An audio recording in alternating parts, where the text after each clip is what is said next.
Meeting back to order. Carl, we're not gonna do the whole thing over again, the roll call. No, okay. So, welcome all tonight for the September 22nd, 2025 meeting of the Pueblo West Metropolitan District. Let's start with our invocation. Mr. Robert Hernandez from the Pueblo West Fire Department. Good evening, everyone. You'll bow your heads with me, please. Lord, we come before you ever so humbly this evening, giving thanks for another great day of life. And we can all come together this evening for tonight's board meeting with an open mind.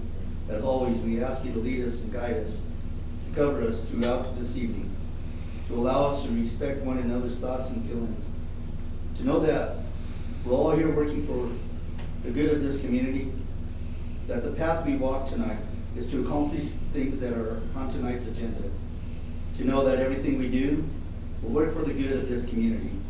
So we ask you tonight to shine your light down on our path, lead us and guide us through this evening's meeting, and be with us all throughout this night. In Jesus' name, amen. Amen. Thank you, Robert. Next, we stand for the Pledge of Allegiance, please. I pledge allegiance to the flag of the United States of America and to the republic for which it stands, one nation, under God, indivisible, with liberty and justice for all.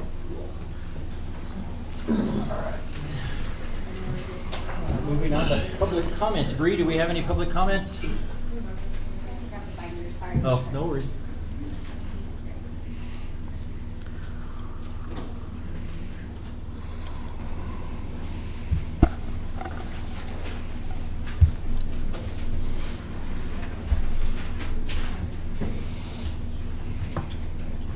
Good evening, Board of Directors. Brianne Mignoni, District Clerk. We do have one online, and then we have a couple here that are present. The one that online says, "To the members of the Pueblo West Metro Board, I would have liked to present the statement in person at tonight's board meeting, but my son has a soccer game, and supporting him in that is important to me. I appreciate the opportunity to submit my comments by email instead. First, I want to sincerely thank each of you for your service to our community. I know the time and energy you dedicate to Pueblo West is significant, and I'm grateful for your willingness to make difficult decisions in the interest of fiscal responsibility and community growth.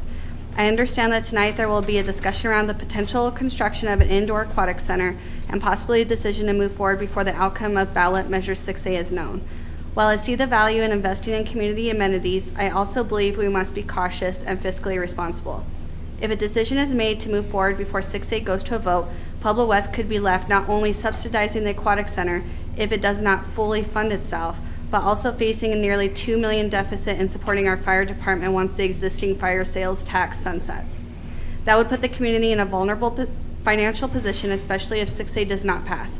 If the board does not choose to proceed before 6A is approved, I respectfully ask that you also present a clear and realistic contingency plan for how the resulting deficit would be addressed. This is not a small gap, and the responsibility for bridging it would fall on future leaders and ultimately on the residents. It's also important to note that, as I understand it, none of the current board members will be in these seats when the fire sales tax sunsets.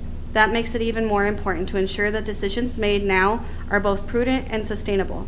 Thank you again for your service and for considering this request. Respectfully, Samantha Hardcastle, 1296 West Avienda Del Oro. And then we have two public comments in person. The first is, excuse me if I mispronounce your name, but I have Zandra Hamilton. Did I say that correctly?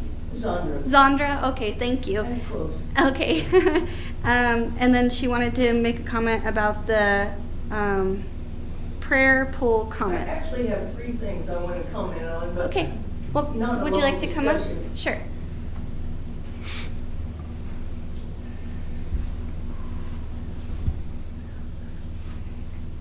The main thing I wanted to comment on, I mentioned this to Christian several months ago, and I never heard anything more about it.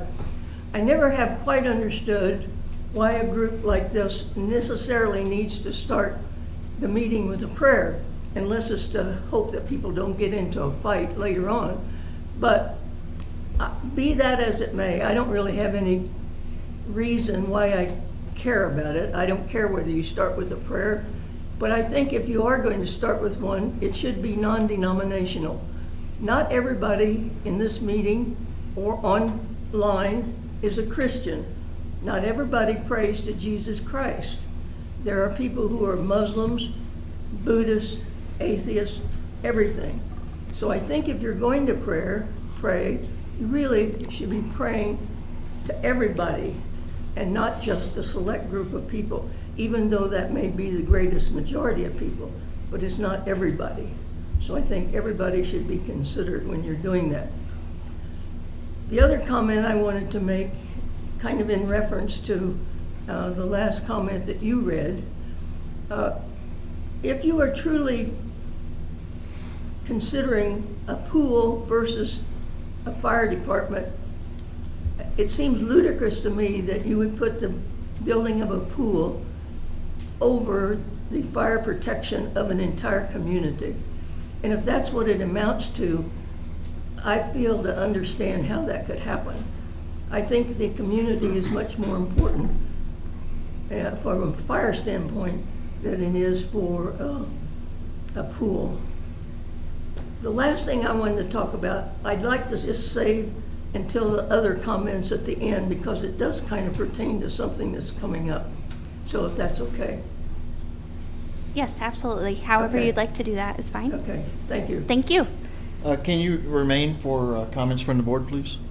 Can I do what?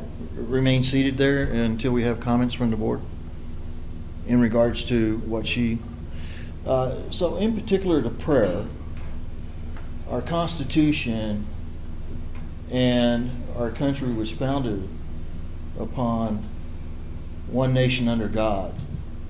So that's why there's the Christian prayer. Right. It's the foundation of our government, okay? The foundation of our country in its existence. With the understanding we operate under the Constitution, okay? Well, that's debatable. Okay, About but whether we're not here to hold a debate. anybody's- I'm giving you a response to what you Right. stated, okay? And I think it's a fair response, and it's a respectful response, okay? You made us aware of how you felt. I'm just making you aware of how our governmental operation and the foundation of it came from Christian values, one nation under God. That's why we pledge allegiance to the flag. So let me interject real quick, because it might settle everything. So when we all agreed and voted for the allowance of prayer at the beginning of a meeting, the board agreed that it would be open to all denominations and all beliefs. It just so happens that we have a Christian who's volunteered to come in and pray with us every meeting, or almost every meeting. But it has been and always should be open to everyone. And Christian, do you want to add anything to that, because you helped draft that language? Yeah, so I appreciate your comments onto it. I know I can confirm we did discuss, I think it was the open house, sometime in June and July, we brought that forward. And I shared, hopefully, or at least I articulated exactly that. The concept, and the board had an opportunity to decide that they wanted to bring that back in as a specific part, the invocation. During that discussion, we talked about whether that was going to be, how open that would be, and what that would include, and to ensure to protect freedoms of anybody who wanted to come forward. The board did approve that it would be welcome for anybody by any denomination or no denomination to come forward and do that, so long as they signed up to do it. So, And within Pueblo West limits, I believe that was the caveat. I'll have to double check. I can't remember if it was within Pueblo West or Pueblo itself. But I do know we reached out to other entities, and no one's come forward to present an invocation that I know of. I think, as of yet. yeah, I think historically we've reached out to local either community Correct. pastors to identify when And we we get did people do who that. reach out. Go ahead. I was actually looking right behind you. But yes, on a yearly basis, the district clerk does reach out to local churches. And the resolution that the board adopted in 2023 outlines specific rules on how long the prayer can be. It has to be non-denominational, or it can't be discriminatory towards any denomination. But we do reach out to all the local churches, and we don't typically get a lot of response. But there is a resolution that outlines that anybody from Pueblo West can come and give prayer. And so that is something that we are open to, if that's something that you would like to, or somebody else within Pueblo West would like to come and give prayer for us before our meetings, the board has made it a policy to ensure that we are fair and consistent in that. Well, I'm not casting aspersions on any of you individually or even the group as a whole, but I have heard from people who have been at these meetings and who listen online, who are not Christians, who resent the fact that they're kind of left out, I guess, so to speak. I mean, maybe they should get someone from their religion to come and do the prayer, but that would only be a one-shot deal, probably. Yeah, I wouldn't say that they're left out. Beg pardon? I wouldn't say that they're left out because we've made it clear that, No, that I they mean, aren't. that's what they want, they just need to coordinate it. Yeah. Yeah, I would encourage, if anybody would like to come and do invocation before our board meetings, they can reach out to our district clerk. She has a schedule that kind of outlines when all the board meetings are and who has volunteered for it. But when we sent it out at the beginning of the year, we sent it to all the local churches. A number of those letters were returned, and I think we got a response from 2 or 3 individuals, and that was the only participation we got. So we would welcome more. I think, Carl, you had something to add? Katrina will help me with this, but we did prepare a memo to the board on the legality of having denomination-specific invocations, and it is permissible under guidance from the Supreme Court and inferior courts in the U.S., and the board has been good about complying with those. It is also, as Katrina said, also important that if other folks from other denominations wish to provide an invocation, that an opportunity is made for them as well.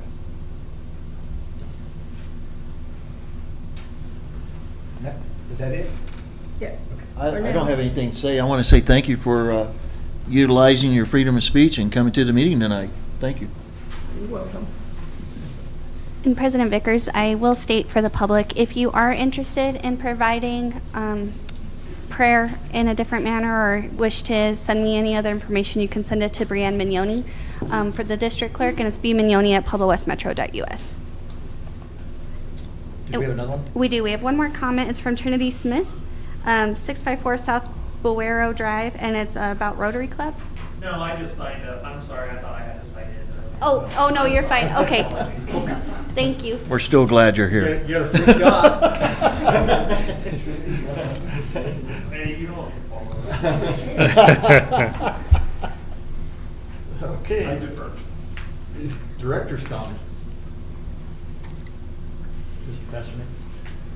No comment. Nothing at this time. I just want to say thank you to all the public comments online and in any emails. There's been a lot of good things come out about this new board and stuff. One thing I do want to point out that whenever you have a board that's a little over, let's see, we're what, five months old now? Yeah, 5, 6 months, 6 months old. You're always going to have a transitional period, but in the spirit of teamwork and unity, I don't want you to misconceive that the discussions that we have are arguments.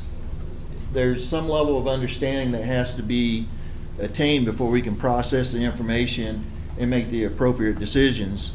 And as you gain more experience in this position, the decision-making process is quicker and faster.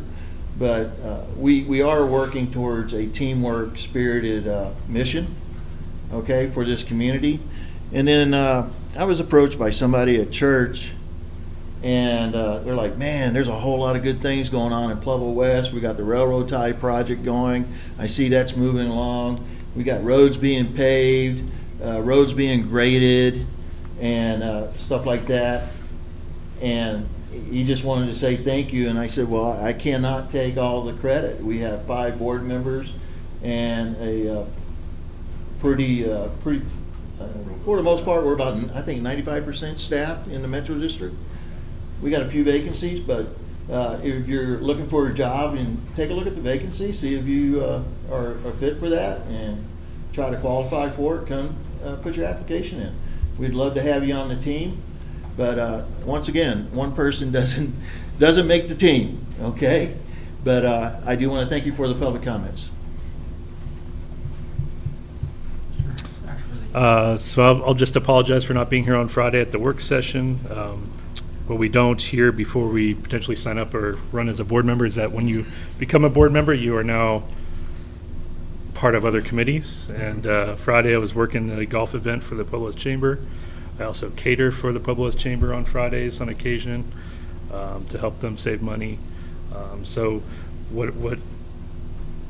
I'm trying to say is that we have a lot of other things that we have to do. It's not that we're dismissing our duty as a board member for the Metro District. It's that we have other things on our own agendas that could be attached to being a board member on the Pueblos Metro District. That's true. Thank you. I have none at this time. So we'll move into approval of the consent agenda, which is the financial. Did you have anything to Anybody have add? anything? So I'll go ahead and make a motion to approve the consent agenda as delivered. Second? A motion seconded to approve the consent agenda, the August financials. All those in favor? Aye. Aye. Opposed? Motion carries. Moving on to special presentations, employee of the third quarter, Kurt Long, Deputy Director of Parks and Rec.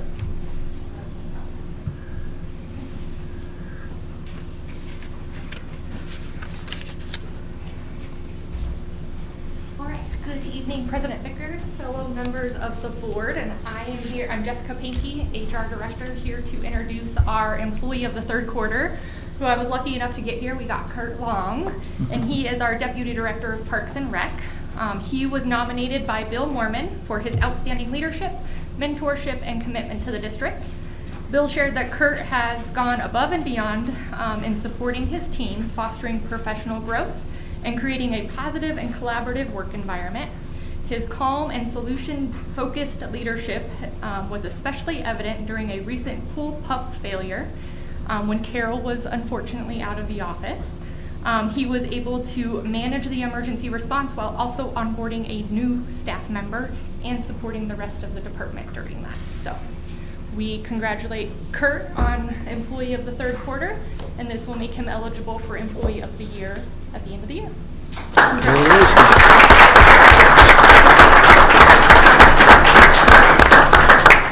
And I've been told he will say something. Okay. All right. Not by me, but. And we'll respond.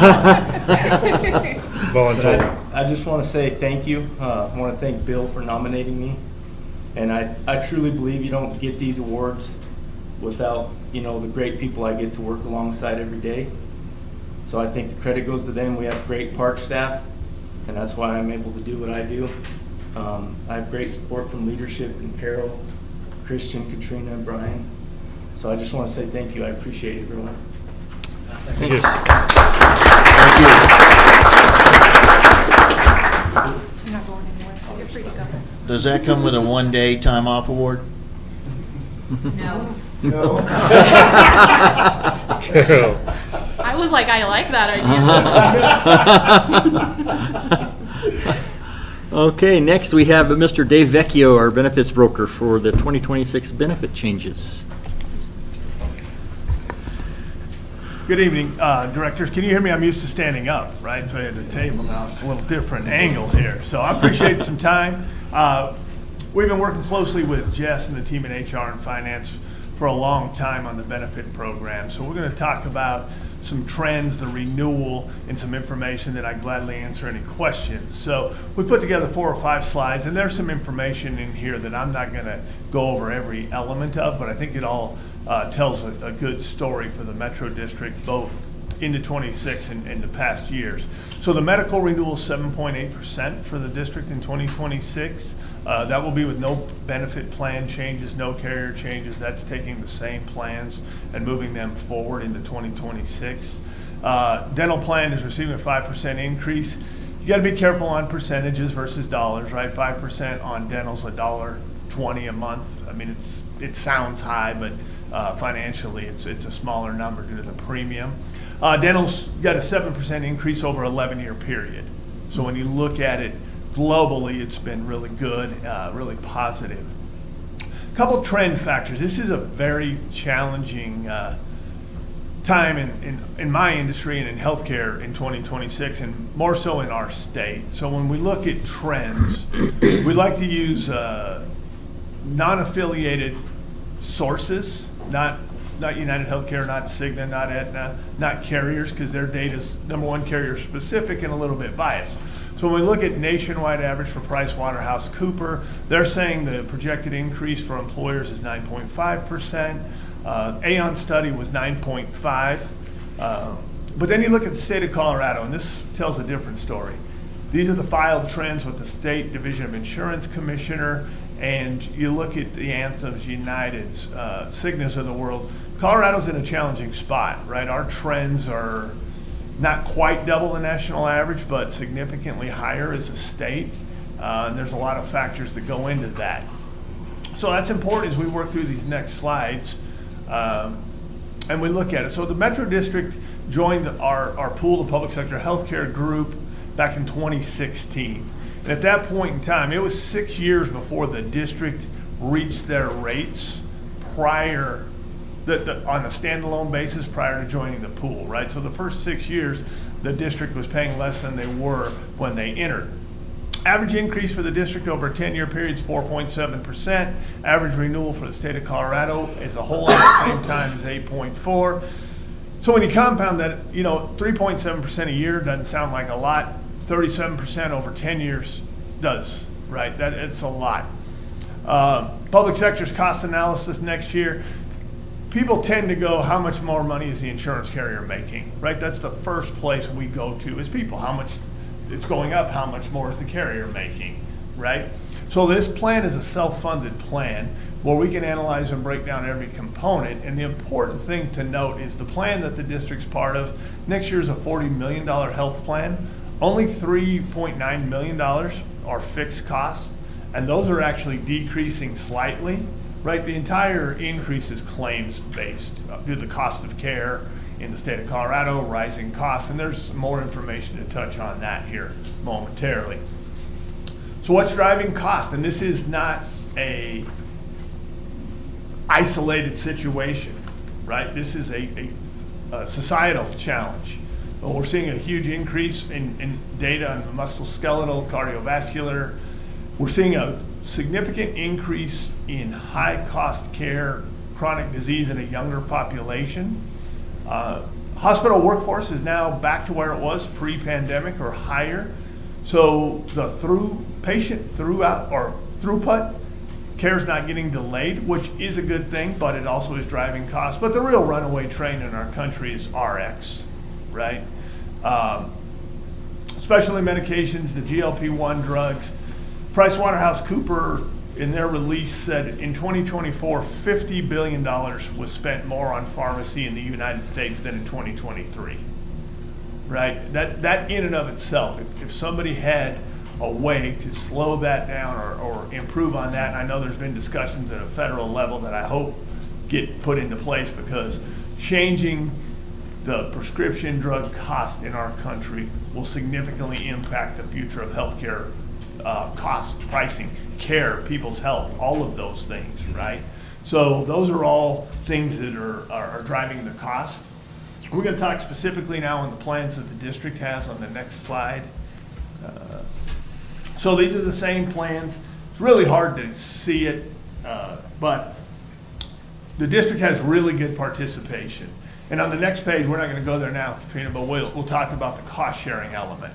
So the district has 3 plans that really fit people's needs. You have a kind of a base plan that you see there in yellow that allows people to access care based on the provider network touch point.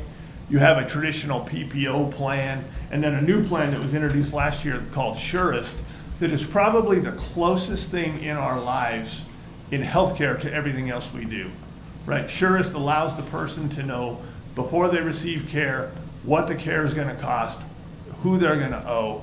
It rates providers on cost, quality, and efficiency of care.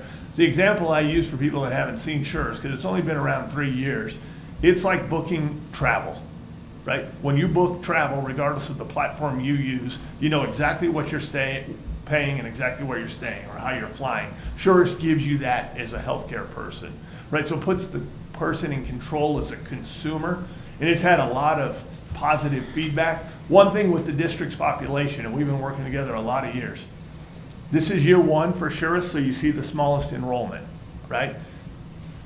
People want their peers to go off the high dive first, right? See if there is water and what the temperature is, and then we will see enrollment migrate this year during open enrollment, because it's just a positive experience for everybody involved. But nobody wants to be the first person, right? Some data we just received today, because we have our analytical tool. I think this is important to share. So I'm going to share 2 loss ratios for you for the district, right? And a loss ratio is the comparison of premium dollars paid to utilization, claims paid, right? So on a paid basis, the district's at an 81% loss ratio, which is pretty good. But the paid basis is always skewed. And here's why. We pay premium on a monthly basis, January through August of 2025. High-cost claims are delayed, right? When somebody goes to the hospital, that's not paid in real time. That's not paid the same day, right? Pharmacy is the only real-time experience.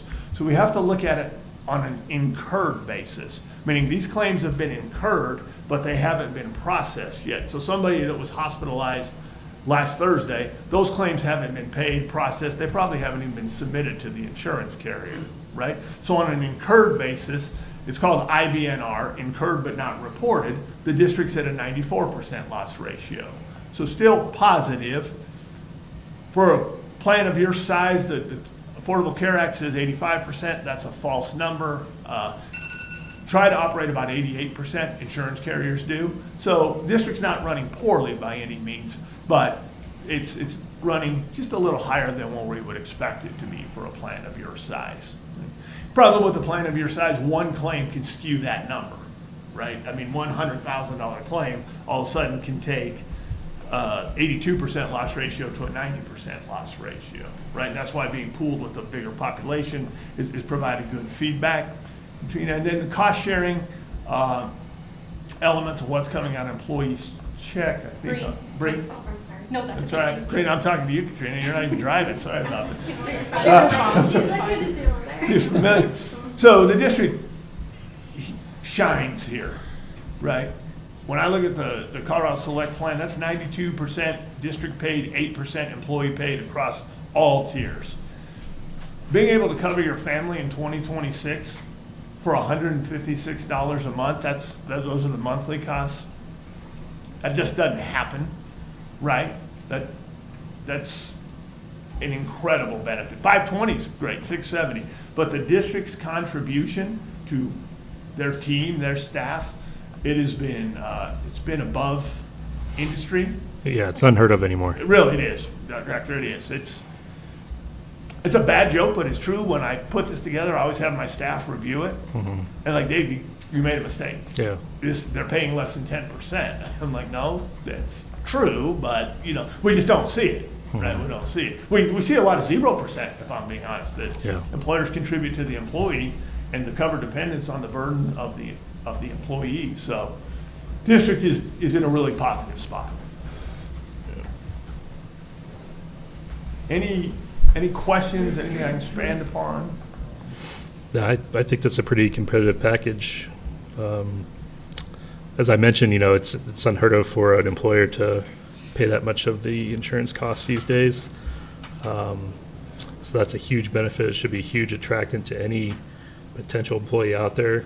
Come work for the district, because that's a salary right there. Yeah.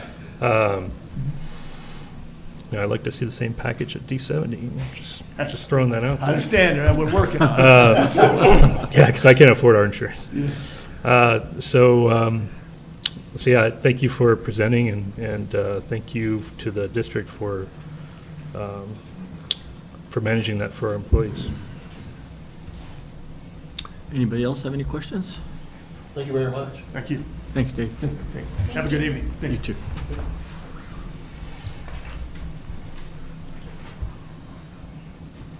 Did I just get in trouble? Okay. Next, we have County Planning and Development update. Great, I'm going to ask my team to come up. Arnold, maybe you can bring a chair also.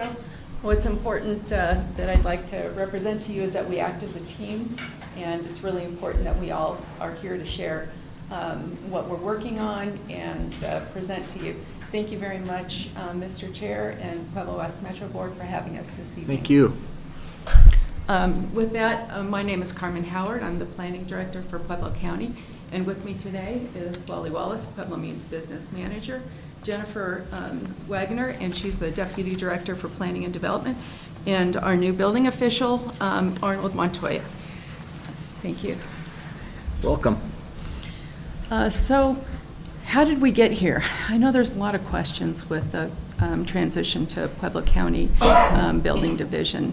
And what the county realized is that there's gaps, there's processes that aren't working.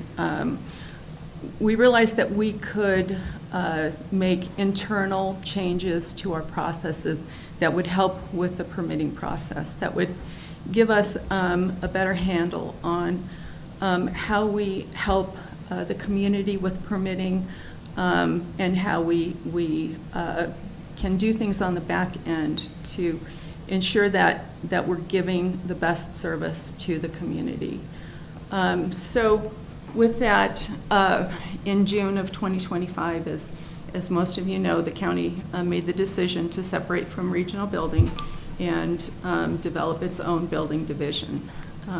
So the first couple of things that we put together were the transition plan and the timelines to ensure that we could meet the January 1st, 2026 deadline, which is when the county will take over the permitting process. Next slide, please.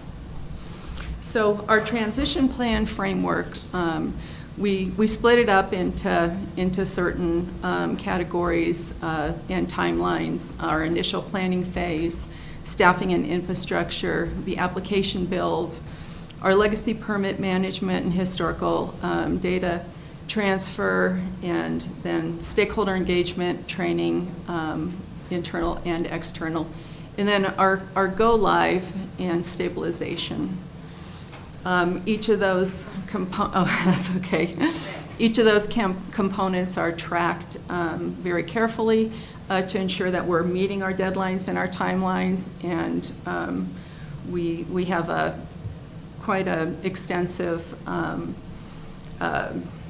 way of tracking, system of tracking. We have lots of support from the rest of the county administration.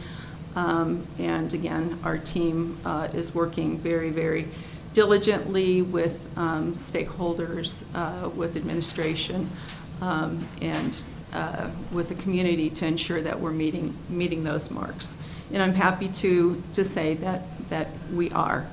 And I'm very proud of the work that myself and the team are doing to ensure that this is successful.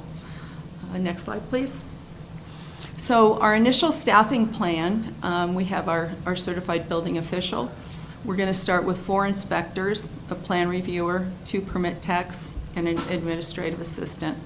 One of the things I think that's been brought up a few times is, gosh, is that going to be enough staff? And certainly we want to be prepared to make sure that should there be gaps in service, if we're unable to staff 100% to begin with, if we notice that, gosh, we really need more people on board, that we have contingencies so that we can meet those marks and make sure that we're not lacking in any service to the community, because that's the most important thing, of course, is that we maintain and improve. Of course, improving is the name of the game, and that is the intent of what we're doing. So we did receive a few questions from Christmas, excuse me, Christian. And we wanted to hit on these certain topics. And so one of them was, do we need to prepare for any substantive changes? And certainly, yes, there are changes. However, regarding preparation, what we're doing on the back end is we're working with Pueblo West Metro to make sure that we're hitting the marks with regard to your processes so that there's a smooth transition. And I'd like Jen Wagner just to touch a bit on our OpenGov application build. Good evening. Thank you so much for the opportunity to meet with you and speak with you. And I'm hoping once we get the application a little bit more built out, we'll be able to come and give you kind of an example to show you how that process actually works. But right now we're working with OpenGov on the residential building permit. What's really exciting with this platform is that it's incredibly flexible. I am an administrator. I've taken the certifications to be an OpenGov administrator, so I'm able to change things on the fly. If we come across something that is not working, if we come across a bump in the road, just let me know. I can easily fix it for the current project as well as any other project that comes after. But right now we are, so one of the streamlined things I should say, so currently right now in the current model, when you submit a permit request to Regional Building Department, you're given your routing sign off. The layperson that doesn't typically pull permits does not know that they need to go to planning and development to complete a zoning authorization for building permit, which is just a zoning review so we can sign off on the permit. The applicant may not know that they need to go to Public Works to do a road access application. So a lot of times what we've come across is we will have an applicant submit to regional thinking that I'm done, everyone's going to sign off, when that's not the case. And sometimes we've seen applications and permits sit for months and months at a time waiting for us all to sign off on the back end, and we have no idea they're even sitting there. So one of the streamlining processes that we're doing within OpenGov is the building permit. You don't have to now submit a separate zoning authorization for building permit. It's built into the application.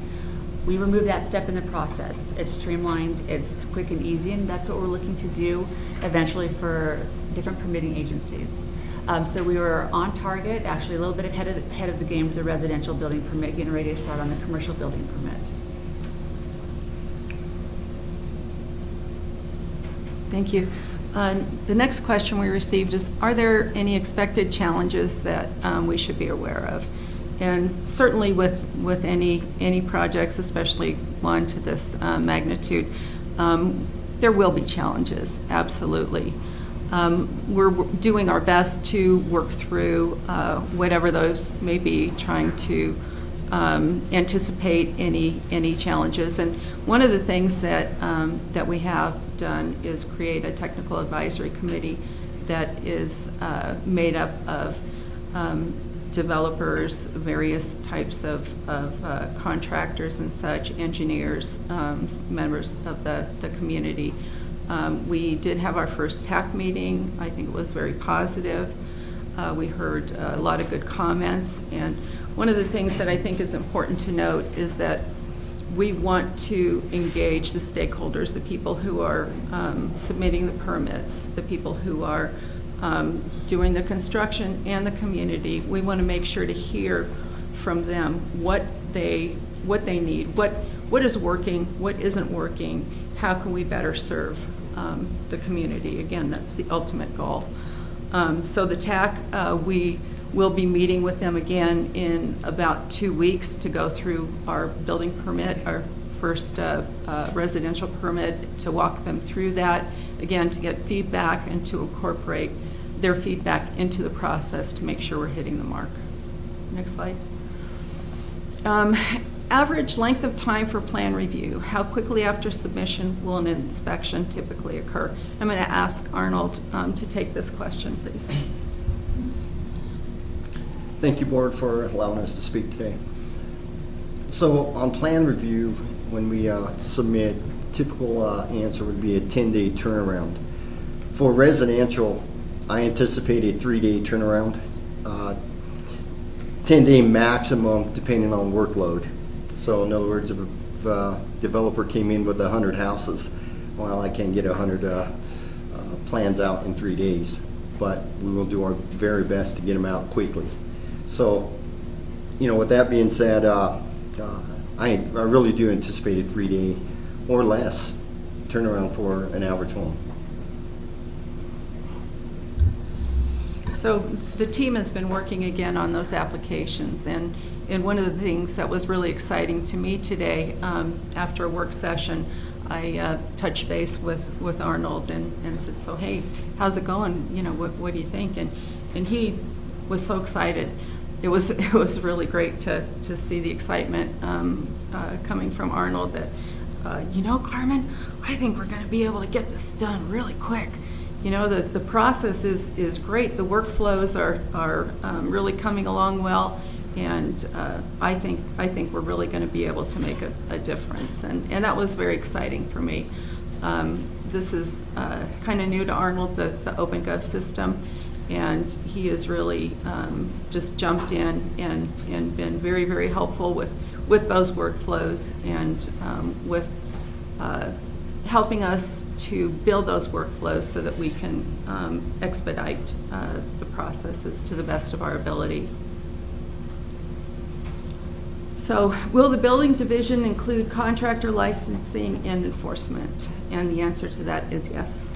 We are planning on taking the same approach that the regional building department has, the same type of process. The one thing that we are looking at is how can we decrease those fees for contractor registration and licensing, because what we're hearing and heard specifically this last TAC meeting was, gosh, I paid these license fees to regional and now I'm going to have to pay them again to you. So we've been working in the back end. One of the first problems or things that came up was, hey, the county has adopted or by resolution the fee schedule, and that's something that's done every year. You adopt the building codes, or not every year, but it's adopted at the regular adoption schedule. There is a fee schedule that's actually codified. So one of the things that we have to do in order to have a little flexibility there is take the fee schedule actually out of the county code. We'll adopt a fee schedule, but it will not be codified, making it a little easier and more flexible for us when it comes to fees. But we believe one of the things that we can do right off the bat is come up with a different plan for the contractor licensing. Right now, there's a tiered schedule. We think that we can come up with a flat fee that's palatable and less than what is currently being charged, as well as Arnold had a really great idea that I'd like him to present. Sure. So, excuse me. So one of the great ideas that we've been kicking around is on a yearly basis, if a contractor has all his required, all of his permits finalized out or resolved, okay, with the exception of the ongoing permit that's active at the end of the year, I think we're looking at waiving the next year's fee for licensing. So by doing that, it saves money to the contractor as well. And it's also an incentive to clean up your permits. That way, there's no open permits left on the books, per year after year after year. Okay, so I think it's a great incentive for contractors and for us to work with them to help them achieve that goal. Thank you. Will there be any new commissions or boards? Is there an appeals process for building, plumbing, and electrical? And the answer to that is yes. We will, though, be following a one-board model, so there will be a board of appeals, and that board will be comprised of a variety of the various types of trades, and they will be the ones who will hear any appeals. Next slide, please. And I'd like to turn this slide over to Wally and let him take it for this. All right. So there's a video that we'll be playing now that will say a lot of what I would say here, so I won't go too far into it. But the Pueblo Means Business is a program that's been working with Pueblo County Planning and Development to try and just enhance the experience that the public has when dealing with permitting, licensing, and just development in general. So we most recently have been working on developing an ambassador program where when somebody pulls a building permit, for all building permits, they also have to get zoning authorization from county planning for a project in the county. At that point, one of our ambassadors gets assigned to that project, and we just follow through on the project from concept to completion, making sure that they're not missing anything. Like Jen touched on earlier, right now when you pull a permit, you're printed out a routing sheet. One of the biggest issues that we have is people just don't really realize what that routing sheet is. And so they'll try to pull their permit and they'll sit on it for a couple weeks and they'll come back and they say, "Where's my permit? I didn't get it." And they don't realize that that sheet is a list of people they need to contact to do these applications in order to get that permit actually activated so they can start building. And so now we're actively reaching out to people right when they request that routing sheet and make sure that they know exactly what they need to do, connect them with the different routing partners that have to sign off on their things, and just introduce them, make that important connection that lets them follow through with that. And then some other things that are really complicated in the building process is, in addition to the initial routing, there's also back routing, that you get your permit, but then they make rules that you have to come back and get some things verified that you're following through on what you said you were going to do at the beginning of the project before you can get your CO. And frequently, there's people that, specifically it's a big issue with businesses, where they're going to open on a certain date, they're set on opening on this date, everything's going well with the building process, but they totally forget about their back routing, and that they have to go through and get their road access inspected. They have to get all these different aspects of their project inspected outside of the building department. And we're just doing what we can to make sure that they're aware of that early on, checking in with them regularly to make sure that they're doing that so that they don't get surprised when they think they're going to get their CO, that they're not ready for it and they have to pay for a temporary CO, stuff like that. So basically, we're just really trying to be the customer service wing of doing development in Pueblo County and making sure that people know how to get through the process. And so with that, we can play the video.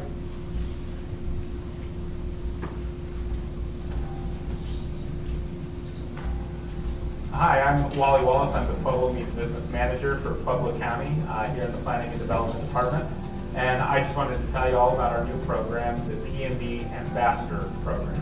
This is a new mission of Pueblo Means Business that is set on making the permitting process easier for the public, where as soon as a building permit is pulled and they're told to connect with Planning and Development to get their zoning authorization for that building permit, we have one of our PMD ambassadors that is assigned to that permit and offers support to the customers throughout the entire permitting process. We just communicate with the customers the whole way to make sure that they're not getting stuck anywhere, to make sure that the agencies are responding to them in a timely fashion. The easiest way to find out more information about the Pueblo Means Business Ambassador Program is to visit our website, pueblomeansbusiness.com. If you need any additional help, give us a call at 719-583-6100. If any point you are in the building process and need any support, just call us or send us an email, and we're happy to help however we can.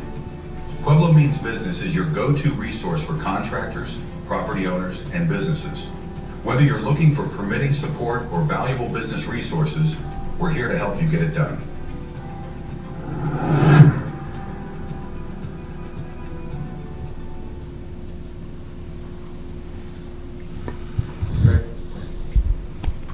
Thank you.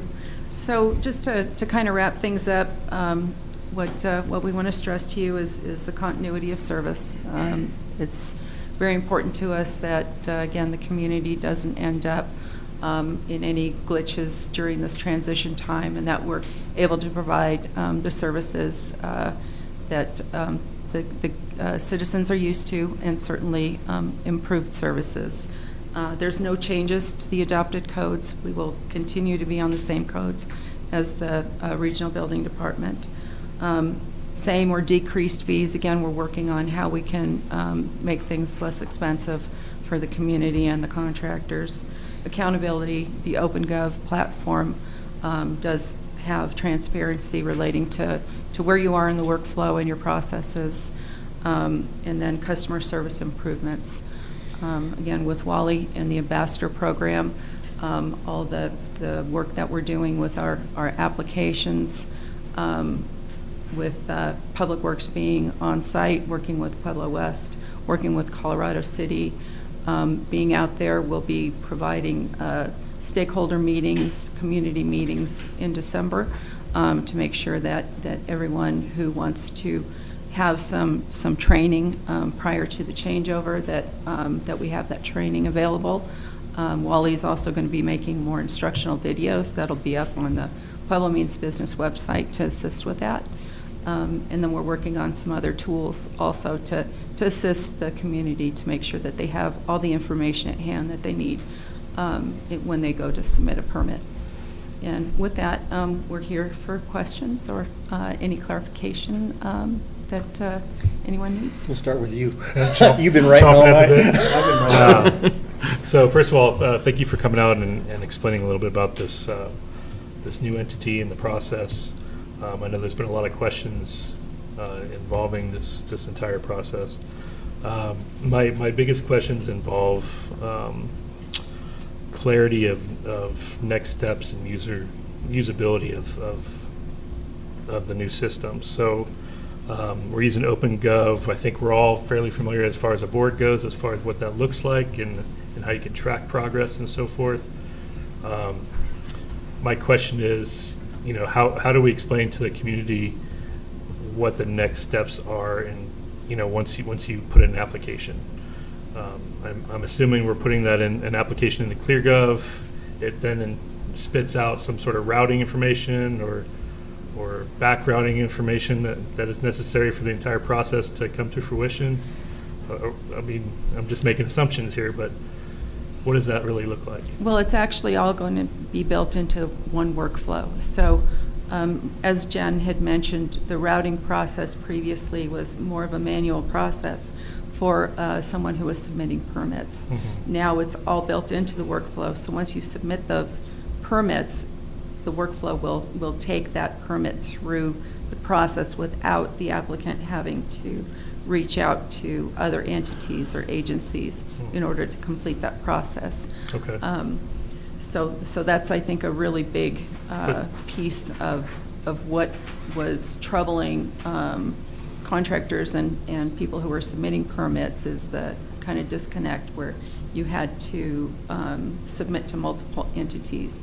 That will be built into one workflow now. And then as far as those entities working on the project, are they going to one centralized system such as ClearGov in order to fulfill all those requirements? So the reviewing agencies and the people that need to take a look at the plans and such, they will be working within our system. Currently, OpenGov, has the ability for us to have reviewers work directly in the system. We will be integrating Bluebeam into the workflow, so people will be able to actually work the plan reviewer, and then the applicants will be able to work within OpenGov without having to download a set of plans and work outside of that online submittal. They'll actually be able to real-time work on a set of plans. So that's exciting. Another exciting. Yeah, that's good. Mm-hmm. Next question involves just communication out to the community. I know I've asked for like a one-pager about what's to come, just an explanation of not with, I didn't ask you guys, a one-pager about what's to come, what does this look like, why are we doing it, et cetera, et cetera. But then we probably also need a one-pager on the entire process in itself, so people understand exactly what they're getting into, what's needed, and then they're ready to actually physically get on the system and submit an application. So what do you guys have plans in doing anything like that? We certainly have plans for stakeholder meetings and training throughout December. In November, we're planning on doing a soft launch, so to speak. We're going to ask a couple of contractors to submit permits, and we'll run through and test Yeah, I've them. heard of that. So that's another piece of that. Regarding your one-pagers, I hope that Christian will send me an email with your request, so we can get that together and get that back to you. I didn't talk to him about that. It was at the county, so. Can I add one thing Yeah, to that yeah, real yeah. quick? What we've been able to do so far at the county is we've been building like little business card size things that are links to all of the different applications we have. They both have the website on there, also a QR code, or you can just simply scan it. We'll take you right to the site where you can do the application. And with each of those applications, like Carmen said, we're building tutorial videos on how to do this stuff. And then in addition to the videos, we just have how-to guides for people that don't want to sit down and watch a video. It just literally screenshots every page as you go to show you exactly where you click along the way. And then the last thing that I just want to touch on is our office is also very open to the public, that not everything has to be done by somebody on their home computer. We have a couple kiosks in our office, and we have staff that is trained to be able to sit down with somebody and help walk them through that entire process if they are not super computer literate or prone to struggle with that type of stuff. We are just very open to the community. We have some great staff to help with it. So we're trying our hardest to make sure we're touching all bases, that we can help them whichever way works best for them. So I love the videos. I love the how-to documents. Are those all going to be on ClearGov? So if somebody's physically on the application page and they're, oh, I forgot how to do this. Let me look at this how-to page. Yeah, they're going to live on actually the Pueblo Means Business website. Okay. Not the Pueblo Means Business portal. That's actually going to be going away. And it's all going to be through OpenGov is where all the applications live. But each of those applications will have a direct link to wherever each of those tutorial videos is, so they can pop it up right there on that screen and be able to watch it. We're working very hard to make it user-friendly and accessible.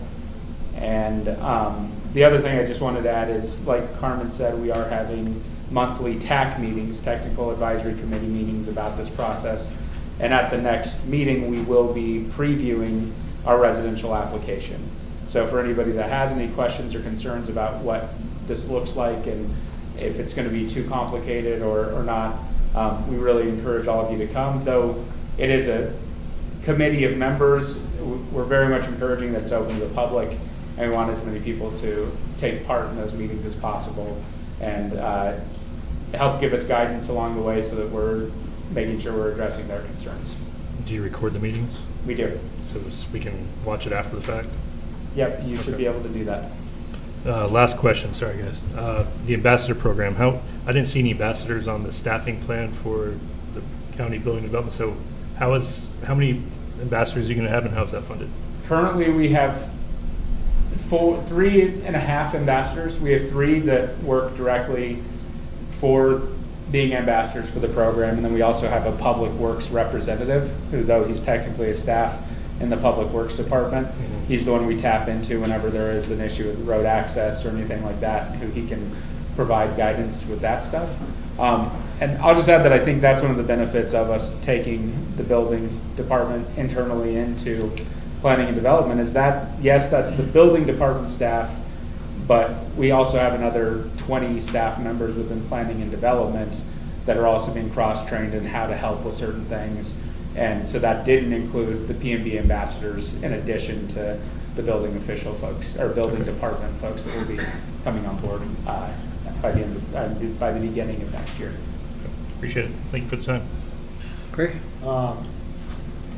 So in regards to the whole program, start to finish, it sounds like to me you're developing a punch list from start to finish so that steps are not missed and things are reviewed and then finalized and you submit for your CO, your certificate of occupancy. Is that correct? Yeah, go ahead. So essentially, absolutely, that's correct. So the workflow is going to be driven based upon 2 factors. One is going to be the submission itself. So we are able to condition steps based upon what the applicant selects. So if somebody's selecting something that's in Colorado City and it's a garage, well, we're not going to, and it's no electricity or anything, just a structure, we're not going to be pulling in electrical entities or electricians. So it's going to be really driven off of what the applicant is choosing to do. And that's going to show the workflow steps for not only the routing process, but also for the inspection process. So you're going to see the entire process from start to finish in one spot. What's really exciting is that if you have submitted applications for any type of building in Pueblo County in the last couple of years, you have used the OpenGov system. It's the same thing. People are already familiar with it. And they understand how to use it. The mom and pops that aren't familiar with it wouldn't be familiar with anything anyways, so we'd be there to help them and walk them through the process every step of the way. But yes, and then on the back side, when we have the reviewing agencies, for example, when the building department's plan reviewers and permit techs, when it comes to them to look at, the plan reviewer is going to go in and say, okay, this plan is going to require these types of inspections. And they're going to select the type of inspections that are going to populate the workflow. So we know exactly where the inspections are. Everyone is going to see, we're at this inspection, it's green, that means it's been done, it's checked off, and it's moved on to the next step in the workflow. So there's going to be no question about where something is at or being held up at, and you're able to communicate on that platform too, directly with the individual that you're working with. And it's all documented and retained as part of that record. So I'd like to add also that, and this is where I think the ambassador program is really key, because we all know that while technology is great, it also cannot be great. And so to have that set of eyes on each permit as well just gives us that extra assurance that something's not getting missed. So not only do we have the workflow and the transparency there, but Wally's team is following the permits, which adds that extra layer of protection. So is this new process, is it creating some extra jobs? Well, certainly, I think we have, 10 people that we're going to be taking on through the new building division. And again, I don't know yet if we're going to be increasing how many we're going to need to increase. We want to get our feet wet, and then, like I said, in the interim, we'll have a contingency plan with some gap measures in case we need to pull someone else in to assist while we're staffing as we need to. And I know in my own 34 years of federal employment, bringing something new to the table always comes with its pros and cons and its challenges. I was wondering if you could share some of the challenges that you have experienced thus far and how you overcame those.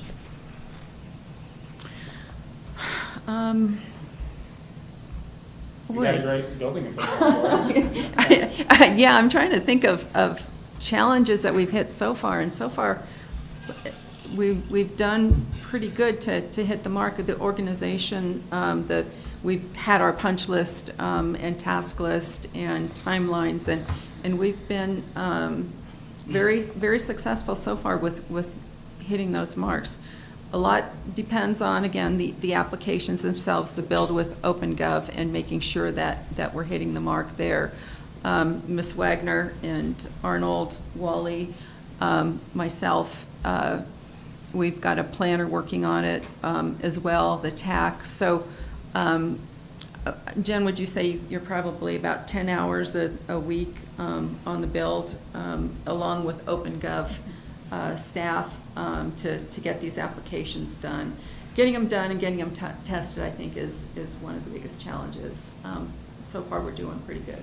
Well, I want to thank you for coming, and it sounds like you're fast-tracking the whole operation and the building permitting and completion process. I just want to thank you for that.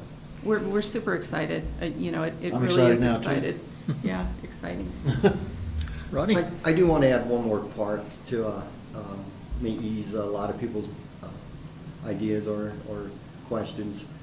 We do have an ISO rating, okay, that was achieved through the Vertec company that's, Verisk, I'm sorry, company that issues that rating. Okay, so we're able to do that on a short period of time. as far as the state of Colorado we've achieved the goal to have electrical and plumbing inspections as well. We also are registered with the Department of Public Safety, okay, for the state. So we're on board with all the credentials that a new building department needs to operate, okay? So just want to put that out there. I know that was a question previous, maybe not here tonight, but I just want to put that out there. Thank you. Mr. Potter? I think the only thing I'd have to ask is where's accountability lie?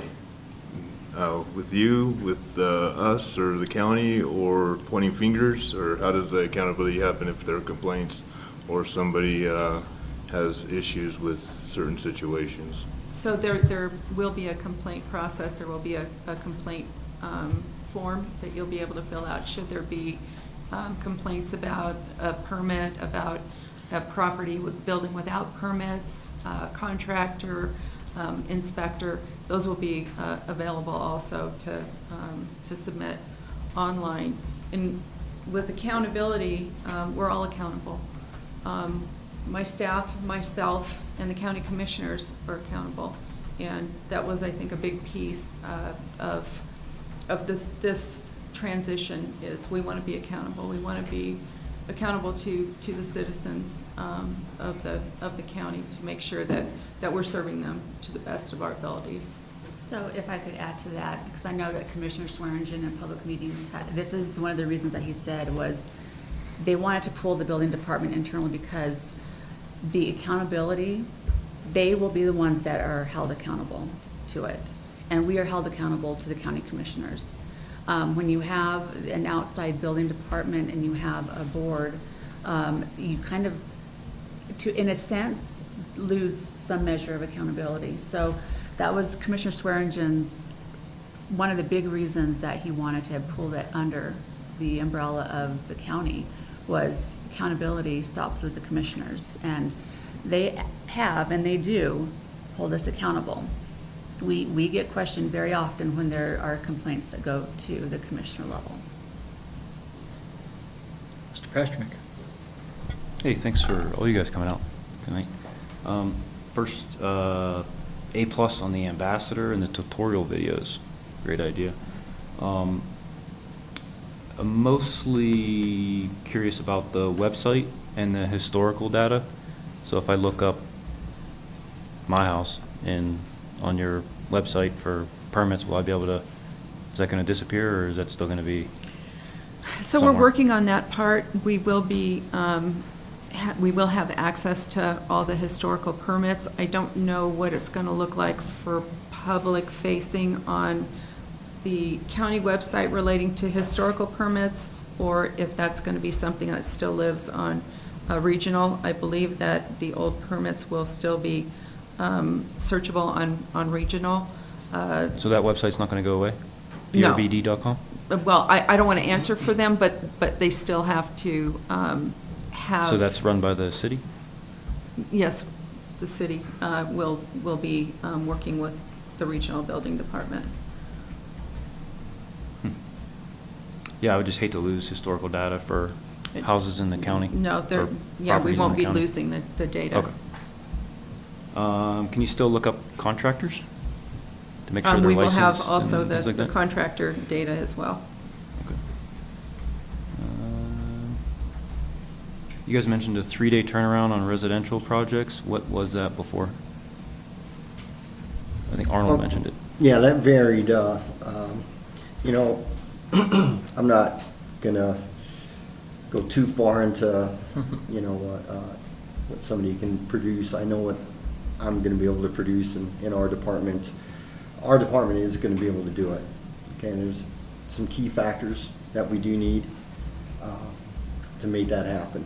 And that's all on the front end of the permitting process. So once that information is downloaded and given to us, wow, it's going to be that quick for a review. Okay. Okay.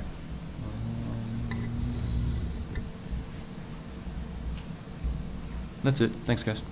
Thank you. Thank you. I just have a couple. So will the Pueblo Regional Building Department licenses that contractors have now, will they carry over to you guys? The database will. Well, People would it- will still have to register with the county. Will they have to purchase, they won't have to take the test to, No. okay. Okay.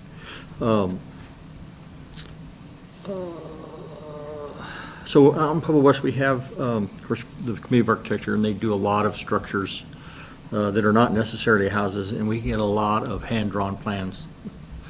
So I guess they're still submitted online. They still have to submit those types of plans. Are those going to be things that are kind of obstacles for you guys to deal with hand-drawn plans and kind of So primitive I- sketches? I don't believe that, so whatever they submit to the Committee of Architecture, I believe that Pueblo West, any structures being built in Pueblo West, when they're submitted to the building department, they are plans that can be reviewed, but I'll turn it over to Arnold. Yeah, as long as they're code compliant, you don't have the correct information, the engineer stamp, the required information that's in the code book. I don't see any issue. I think we're gonna, this is part of the streamline for us on the building division, and we're gonna do our due diligence to make sure it's correct the first go around, so we can reduce the amount of as-built. If we miss something on a plan, I hope we don't, but, I mean, there's always that possibility. We're gonna do everything possible not to miss it and get that plan correct at the very beginning. Does that answer? Yeah. Does that answer your question? And so if they aren't real familiar with uploading plans to the website, they can come in and your kiosk people will help them do that Yes. and get those done online. Well, plus all of our doors are open. I have an open door policy. Come in and talk to me, and I'll help them. I'll help anybody. And how are the fees for permits going to be calculated? Are they going to be similar to what people are used to in the? The same. We're Okay. not changing anything. Okay, so it'll be based on square footage. Yes. And I like the county commissioner's oversight. That's one thing that I have always liked. As a matter of fact, we made changes to the COA based on that, not having, a quasi-governmental organization that isn't really accountable to the taxpayers, yet they have government authority to enforce things that, so I like it that the taxpayers and citizens can come to the county commissioners and say, hey, things are running off the rails here, so I like that. That's all I have. That's it. Thank you so much. So if I may leave you with a thought. Absolutely. So I know I could speak for the entire team because it's about what our vision is and the direction that we're going. And I don't know if anybody ever listens to a speaker named Simon Sinek, S-I-N-E-K. He's fantastic. Watch him. He's on YouTube. Phenomenal. But he tells a story about the infinite and the finite player in the game of life. And he likened it to the infinite player of Apple. Apple's the infinite player. Their goal is, what can we do for the customer? How can we make the customer? How can we be better for the customer? And then you have your finite player. And I don't know if any of you remember Zune, what a Zune was when Apple first came out with their iPods. Oh. Zune was the equivalent, I The think, for MP3 Microsoft. MP3 I believe. player or something? Something like that. Well, that was the finite player. They're looking at Apple. How can we beat Apple? How can we do better than them? How can we? Their goal was in the wrong place. Our goal is, how can we do better for our community? What do we need to change to be better than we were? Our goal is customer service. So just want to leave you with that thought, and that's what our vision is. Yeah, it's the whole point of Thank you. competition.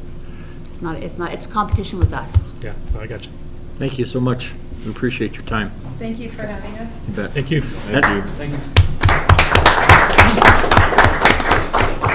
I think that Simon is one of Christian's favorite people. Thank you for the shout out. Okay, next. Presentation from the Pueblo West Rotary Club. Trinity, thank you for being here. Good evening, board president, Vickers, members of the board, members of the staff, and members of the community. Marcos kind of tongue-in-cheek made a comment, you don't have anything to say. I do have something to say from earlier. Since I was on the sheet, I'm going to say it. And he gave me some time to write it down because I'm much better with a pen than I am anything else. It allows me to maintain my bearing and my tact. As a United States Marine, I take great pride in the freedoms that make this country what it is, including the freedom of speech and religion. I understand and respect that not everyone shares the same faith, and that your right to express disagreement is exactly what I swore to protect. That said, I also believe that opening a meeting with Christian prayer does not violate those freedoms. Prayer in a public setting is a long-standing tradition in our nation, and it's meant to invite guidance and unity, not to force anyone to believe or participate. Just as you have the right to voice your concerns, others have the right to pray according to their convictions. The beauty of America is that we can hold different beliefs and still come together to serve our community. My service was to defend all of those rights, yours to speak and mine to pray. I hope that we can both recognize and respect that freedom, even when we disagree. Thank you. Hoorah. Hoorah. Okay, so on behalf of the Pueblo West Rotary Club, I want to thank you for giving us the opportunity to speak tonight. We deeply appreciate your leadership and your dedication to making Pueblo West a better place to live. And we're grateful to share some of the ways that our club is working towards the same goal.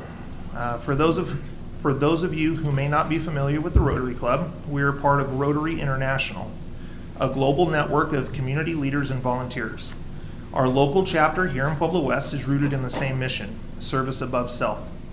We strive to provide service to others, promote integrity, and advance goodwill and peace, both here at home and around the world. Rotary stands on values of fellowship, leadership, integrity, and diversity.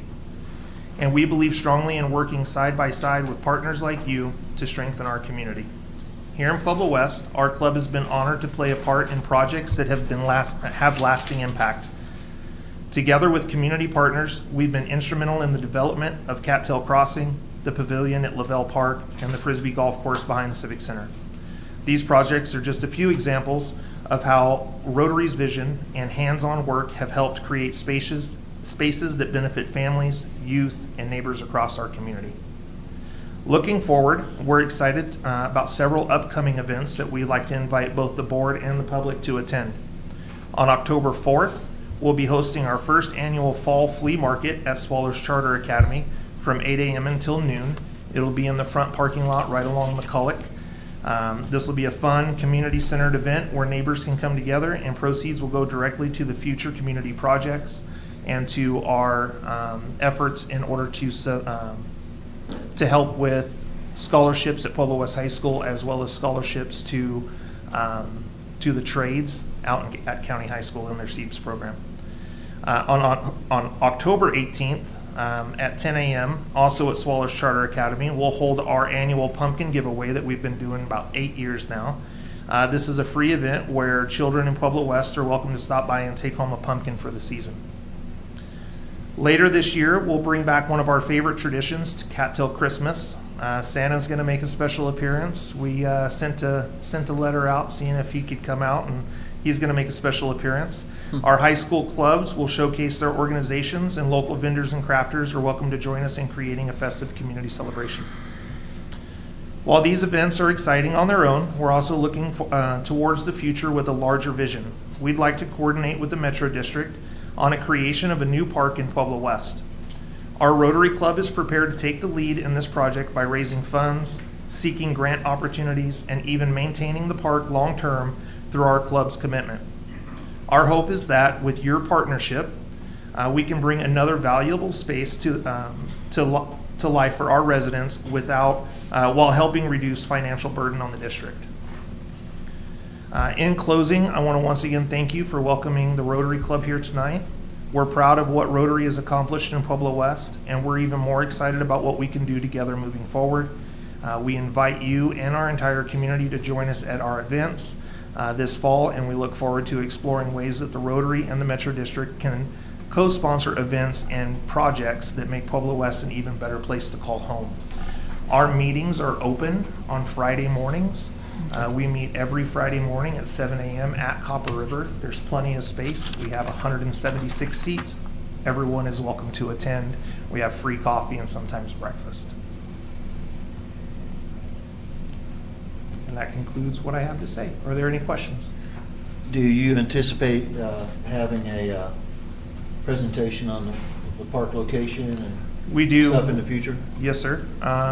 We met with Christian several weeks back, and we kind of brought that up, and we're putting together what we would like to see for us to take care of. And Christian had mentioned a couple of parcels that might be conducive to making that happen. And so I think another meeting with Christian and Carol and some other members of the board would be great to sit down and talk about what that looks like. Awesome.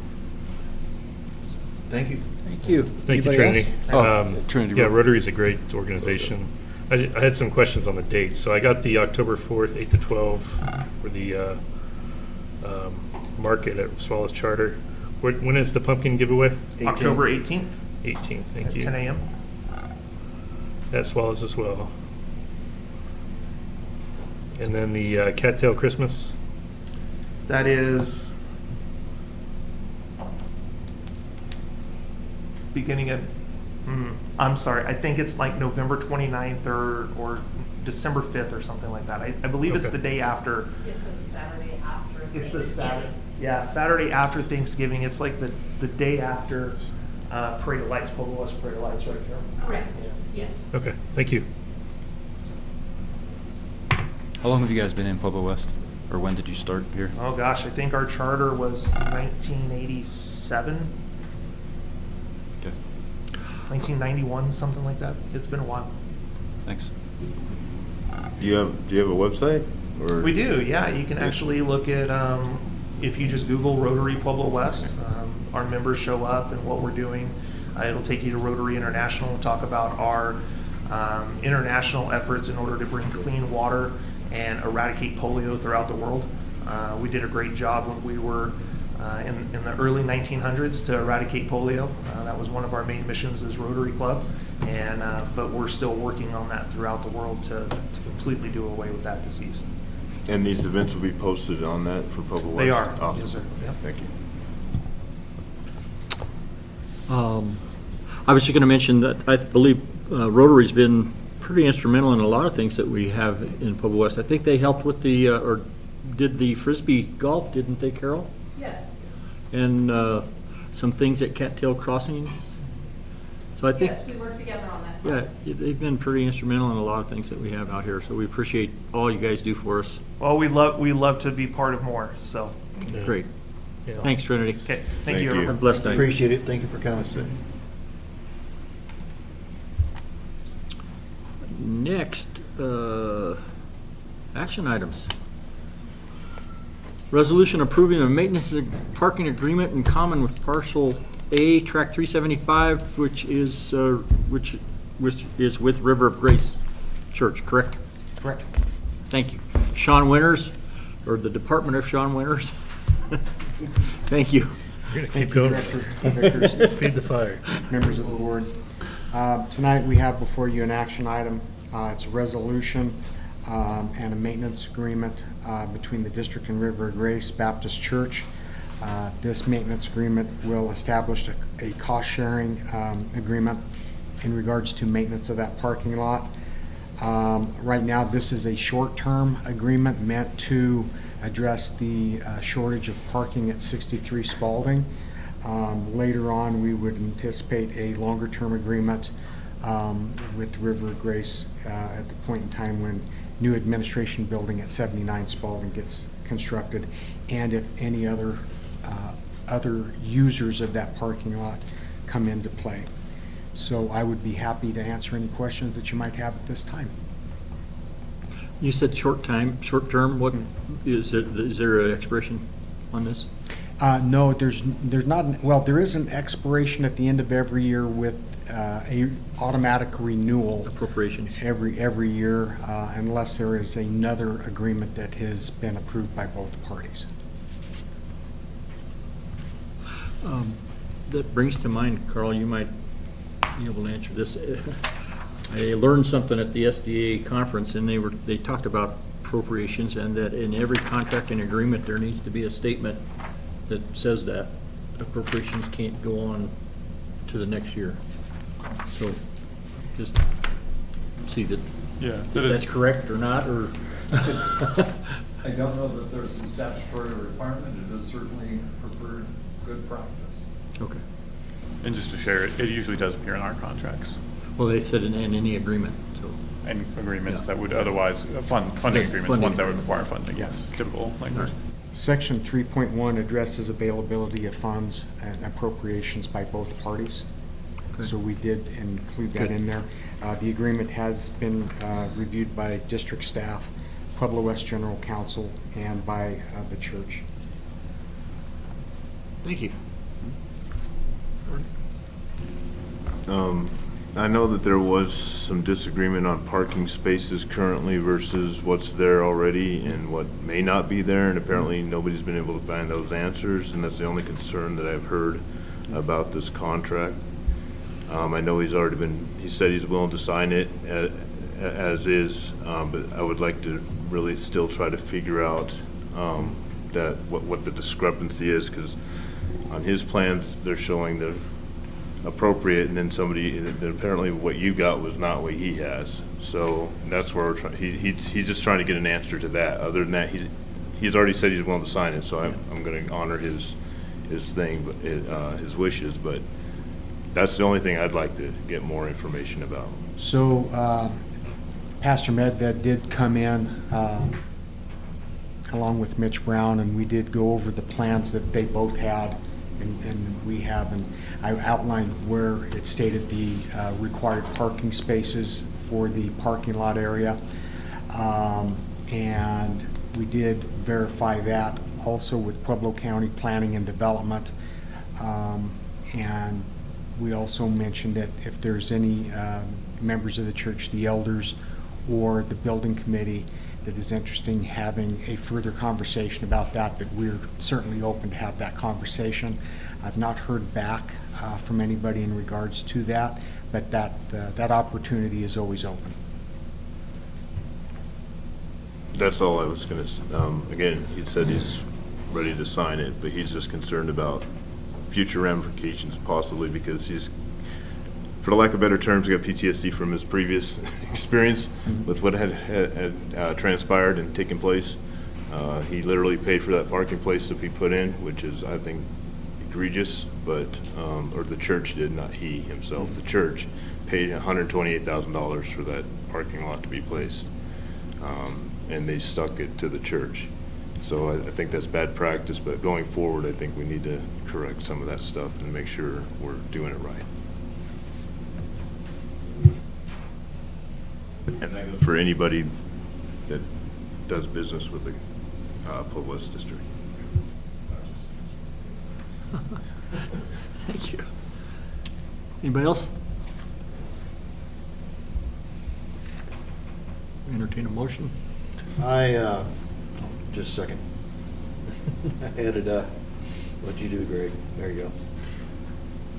I want to present a motion on the table to approve the resolution 2025, a resolution approving the maintenance agreement and parking in common area in parcel A, track 375 of Pueblo West Metro District. A second.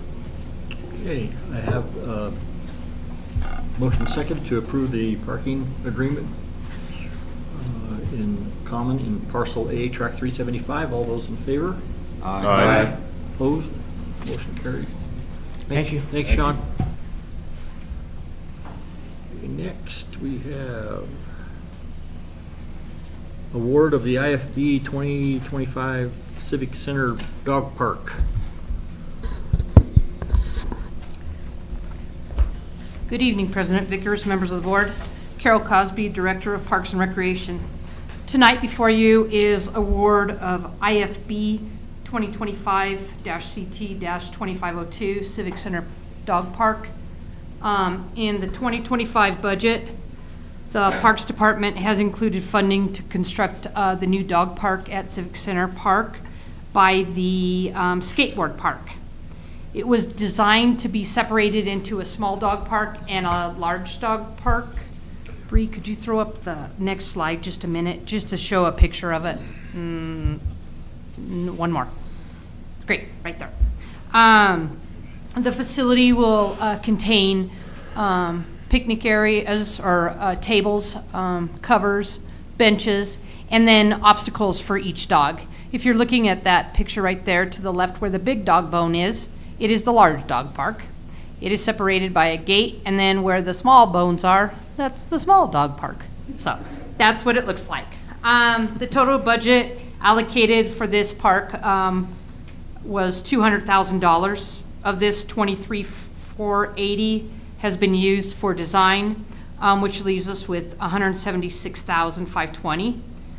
The lowest bid that came in was from RDR Construction in their amount of $201,252.83, in addition with 10% contingency.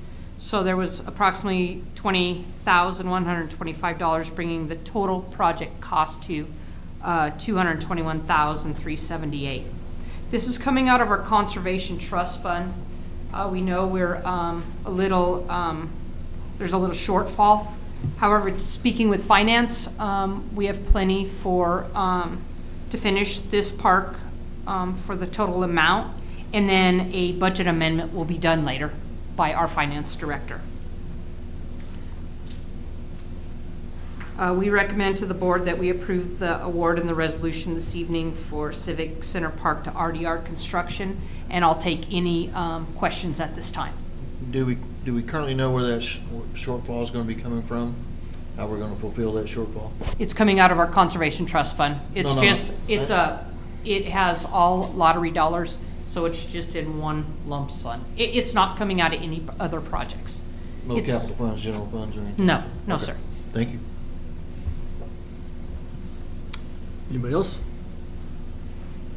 What's their completion, 90 days, 120 days? What?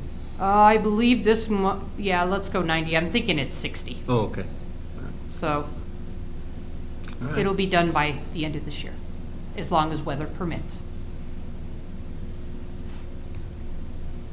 So I'm going to make a motion to approve resolution number 2025, a resolution approving the award of the IFB 2025-CT 2502 Civic Center Dog Park, Pueblo West Metro District. To RDR Construction. To RDR Construction. Huh? To the contractor. To RDR Construction.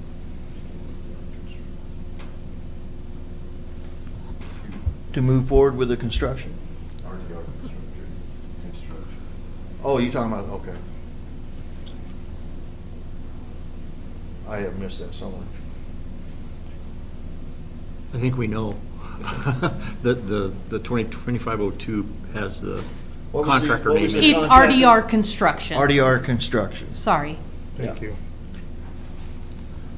Second. Okay, I have a motion on the floor to approve the IFB 2025-CT-2502 contract to RDR Construction. All those in favor? Aye. Aye. Opposed? Motion carries. Thank you. Thank you, Carol. Next.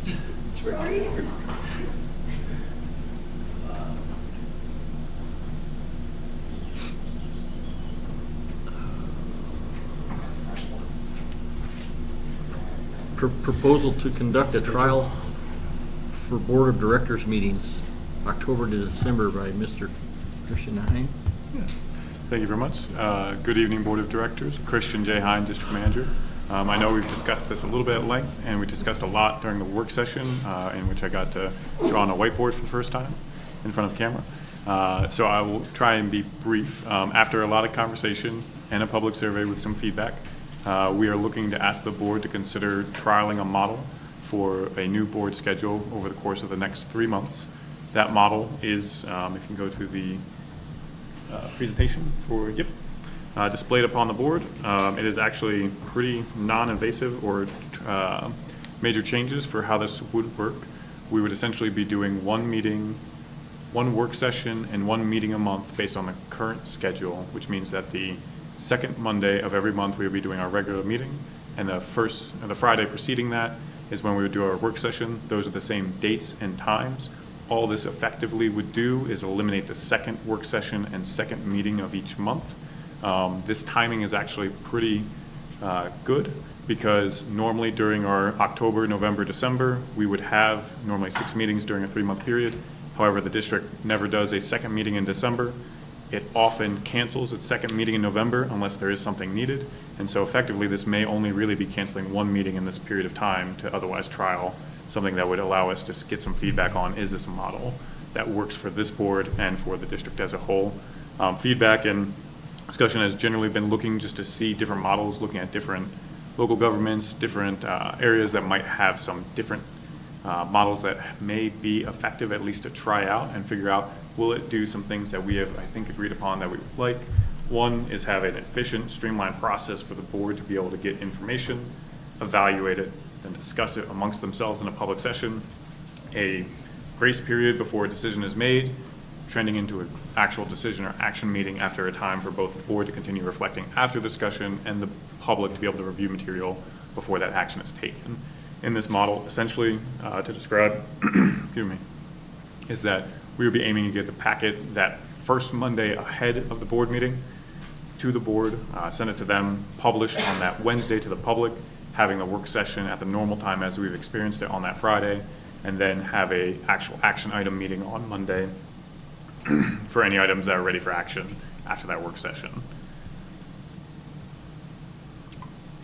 What effectively this may do, and we are aware of, is that Friday work sessions would actually be work session and discussion. We would have much longer form discussion of the materials, but also a longer period of time to review it before we got to that discussion. There would be no actions that would be taken on Fridays, and then that would then transpire into, after completion of that discussion, we would then, we could make any changes if we needed to for the Monday, but generally it would be the same packet then as published on Monday, just for the items now that we're on discussion are now going to be on action for Monday. After that, the period of time that transpires afterwards would be devoted to be able to actually work on and follow through with any guidance, intent, direction, actions taken from the board for the next one. And the only last part of it that I'll add is that during this trial period, we will ask for feedback probably towards the end in November, December, to see how the board feels. Otherwise, we will prepare our normal schedule of 2 meetings a month and 2 work sessions a month for the next 2026 schedule, or entertain anything further that we want to trial. So this would only look at that time period. So that's before the board tonight. We're going to ask for your direction or approval if you would like to work on this trial, do this trial, and see if there's any feedback. All right, let's start with Chris. Oh, I'm ready to approve. Rodney? The only question I have is, this would end in December and we come back to it in January to see how well it's doing. Yes, so we probably ask November, December, how is it going? Do you want to make any adjustments before we go into next year? Assuming we were finishing the trial, January 1st, we return to our normal schedule unless a new decision was made. Gotcha, okay, thank you. I'm ready to move forward.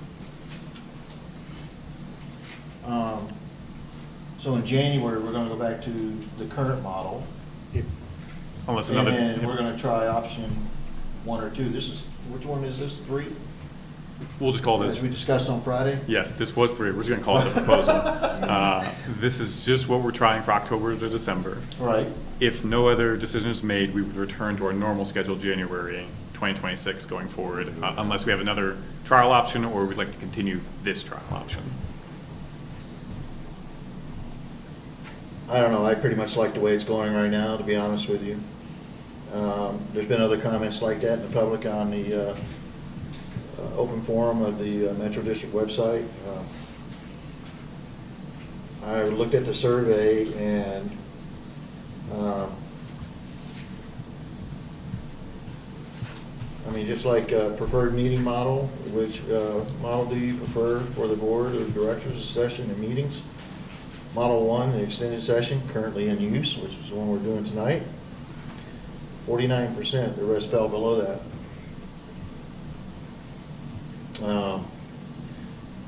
You look at question number 2, perception of the meeting length. Too long, 34%, too short, 6%, about right, 60%. So right now we're batting right around 50% or better. Importance of detailed discussion. How important is it for you to hear detailed discussion on the agenda items before decisions are made. Very important, 50%. Somewhat important, 44%. Not important or neutral, 6%. So we're right about the 50 percentile or better, all the way up to question 3. So to me, even when you go to question number 4, respect for public time and transparency, do you feel the current meeting structure respects the public's time while maintaining transparency? You got 28% that says yes. You got 26% says no. And you got 46% that says not sure, neutral, which could not make a decision. But 28% is definitely larger than 26%. So therefore, the current model, to me, is working. You go to support efficiency versus public input. Would you support a more efficient process if it meant fewer opportunities for public discussion? 29% said yes, 38% said no, and 33% said depends on the topic. Okay, so if you want to cherry pick the topics, but still 38% is definitely higher than 29%. Our current model seems to be working as it appears, according to the survey. What's your total number of respondents? 55. 55. Thank you. 55 out of how many? Somebody was watching Friday's meeting. 1,859. 1,859. 55 people responded. And there's 35,000 people that Yeah, live in Pueblo West. 35,000 Yeah. people that live in, so I mean, this really So- doesn't. Right now, the current model which we're using tonight is at the top of the batting order. My turn? Your turn. So to be fair to everyone involved, you know, the current model was one of the options that we all talked about with the prior board. During that discussion, it was suggested that we would try our current model, and then also look at different models and try those to see what would work best. I understand the whole concept, if it ain't broke, don't fix it. But I think we have, you know, to be fair, we need to also look at other models and attempt to do that. That being said, I know our biggest concern that I've talked to other board members is the effectiveness of the work getting, and the timeliness of work getting done. Is this going to slow down our progress? So I would say after this model, this new proposed model, if we move forward, if it doesn't slow down progress and it seems to not bog down the board meetings as it did in the past, then I'm okay moving forward. So, except for one thing, sorry. November 7th, I have a time conflict, so I couldn't be here. If there's a way to move that to the following week, that would be preferred.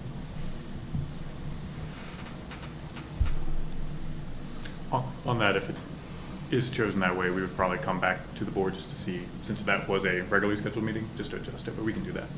Okay.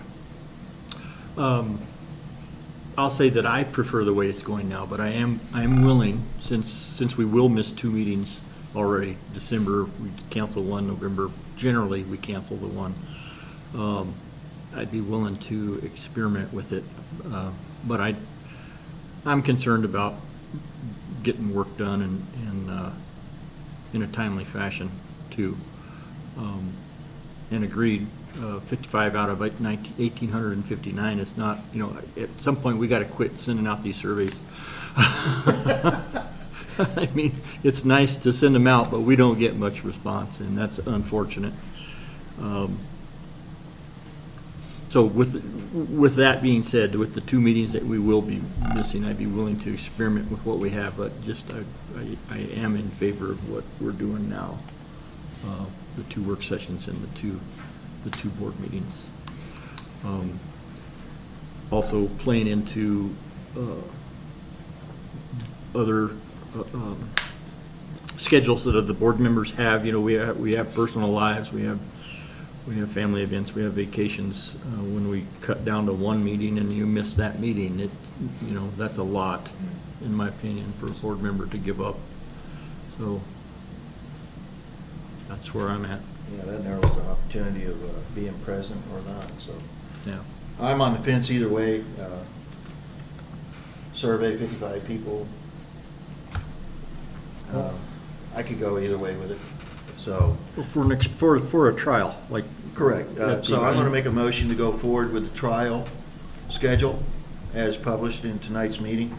Can I get a second on it? I'll second. Okay, I got a motion seconded to move ahead with the proposed trial. Board meeting schedule of 1 meeting a month and 1 work session a month. October, November, and December. All those in favor? Aye. Aye. Opposed? Motion carries.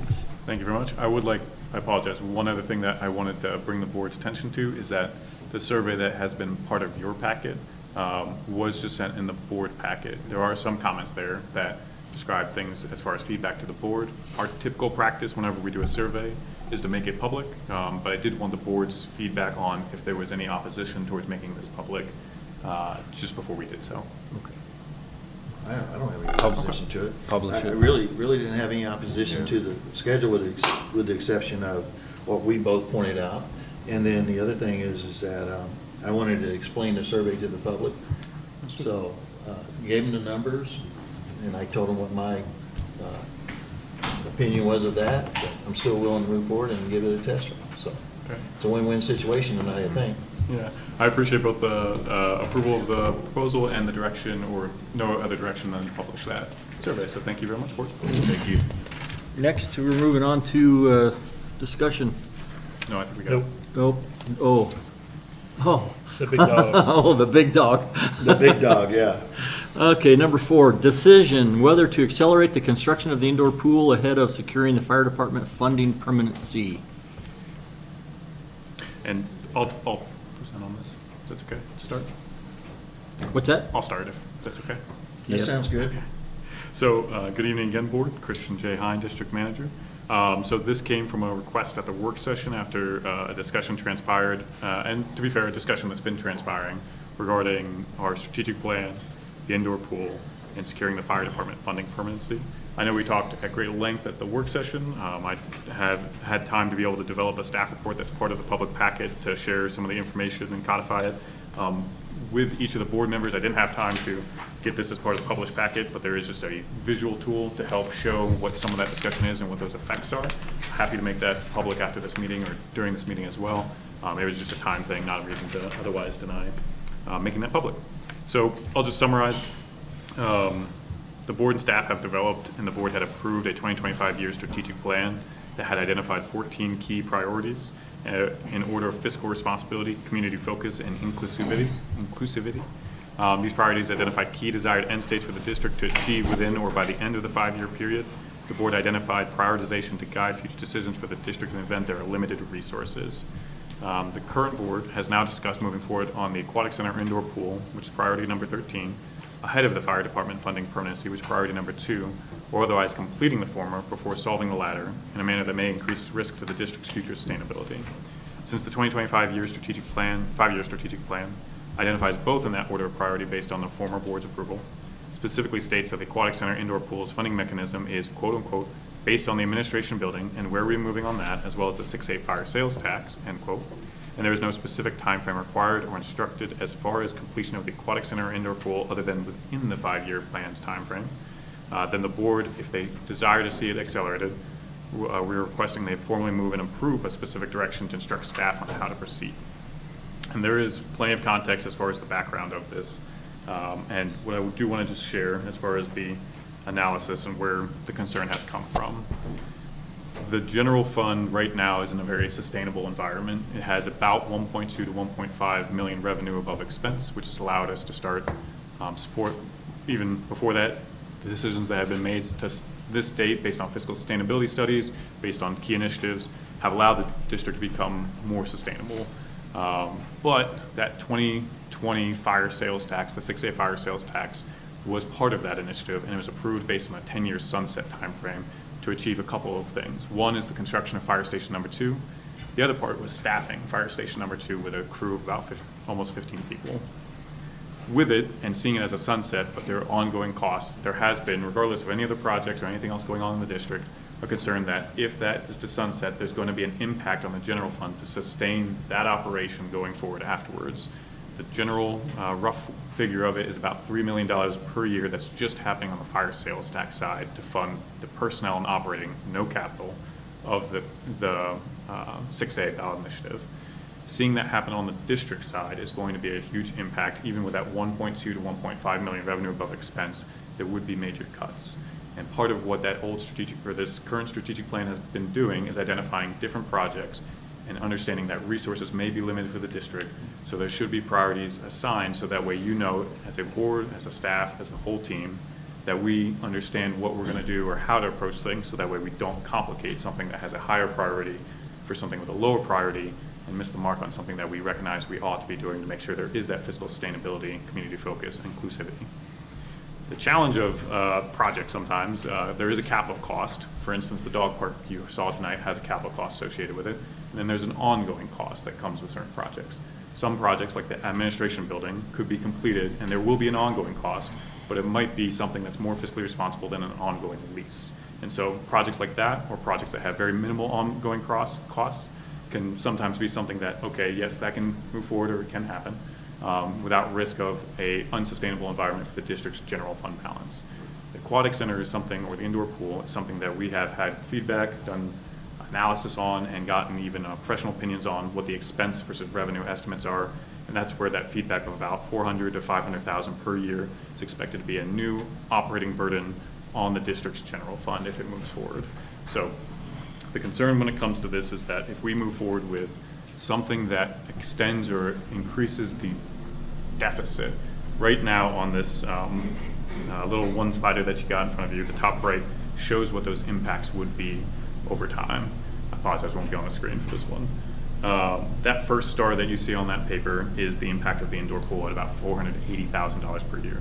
You can see in the trends, the blue line is the revenue, the red line is the expense, the green bars are the total net for revenue above expense or expense above revenue. You can see that the indoor pool is sustainable by itself. As soon as 6A sunsets, if there is no solution for it, you see that reverse, and suddenly we're at a point in 2031 and on where we're taking on effectively a $2.2 or $2.3 million expense above revenue, which means that the district would have to make some serious decisions on what it would cut if that is not solved. The concern that I would share is that there isn't necessarily anything dictating that the aquatic center or indoor pool has to be completed by a specific date or any specific time frame. The only thing that Tabor does, the 5A Tabor ballot, is that it allows us to collect revenue or keep the excess revenue to be used for that pool project in the event that it occurs. It does not require you to build the pool, does not require you to build an aquatic center, does not require you to use it before the sunset date. The concern in the development of that strategic plan was identify we can move forward and identify and secure the fire department funding permanency before we would then take on a new operational project that had a deficit that would also impact the general fund. I haven't been able to do a full analysis of it. I think the comment we heard earlier today about doing contingency plan is a fair one, to be able to understand if that does happen, what would we do? The quick math that we'll be able to look at in the 2025 budget is that you could literally cut all of administration, admin, finance, HR, the business administration, and you would barely make up that deficit today, even if you cut all positions all the way up to myself. If you looked at even key personnel that you can identify as potentially not essential, ones that we have that are very valuable to the district, produce a value to the district, but maybe not essential to our service plan or essential to something that the service plan would otherwise be required for. Even cutting those personnel across the administration budget is only about $1 million compared to that 2.2 that you have to make up. We'd still be left with a $1.2 million deficit year to year. And the fund balance, while it is healthy right now, couldn't sustain that indefinitely. So at a time there would have to be cuts. The fire department, just on the general fund side, is about $3.8 million, so it's about a third of their budget. The parks department, that would be almost half, if not more, of their budget. And one of the things that could potentially come up on that chopping block when you're trying to make that would be something that is getting a $480,000 a year operating cost to the district. It would be a hard pill to swallow for a future leadership team to identify that an indoor pool had just been constructed, but we have to make cuts.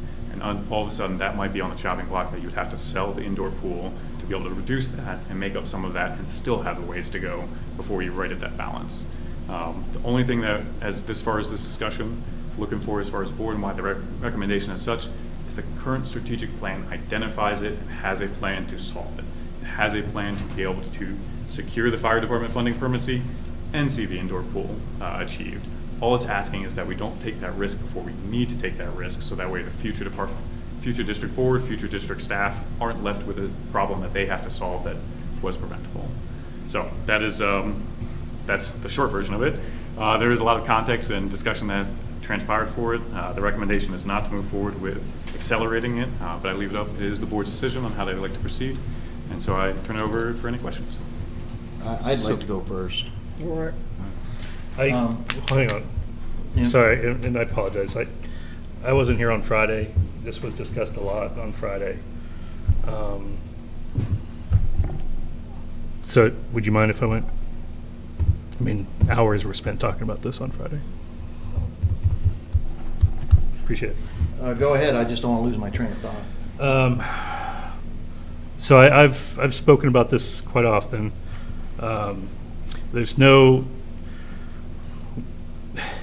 Everybody knows that I want to progress Parks and Rec within the Metro District as much as possible. I've said that from day one being on this board.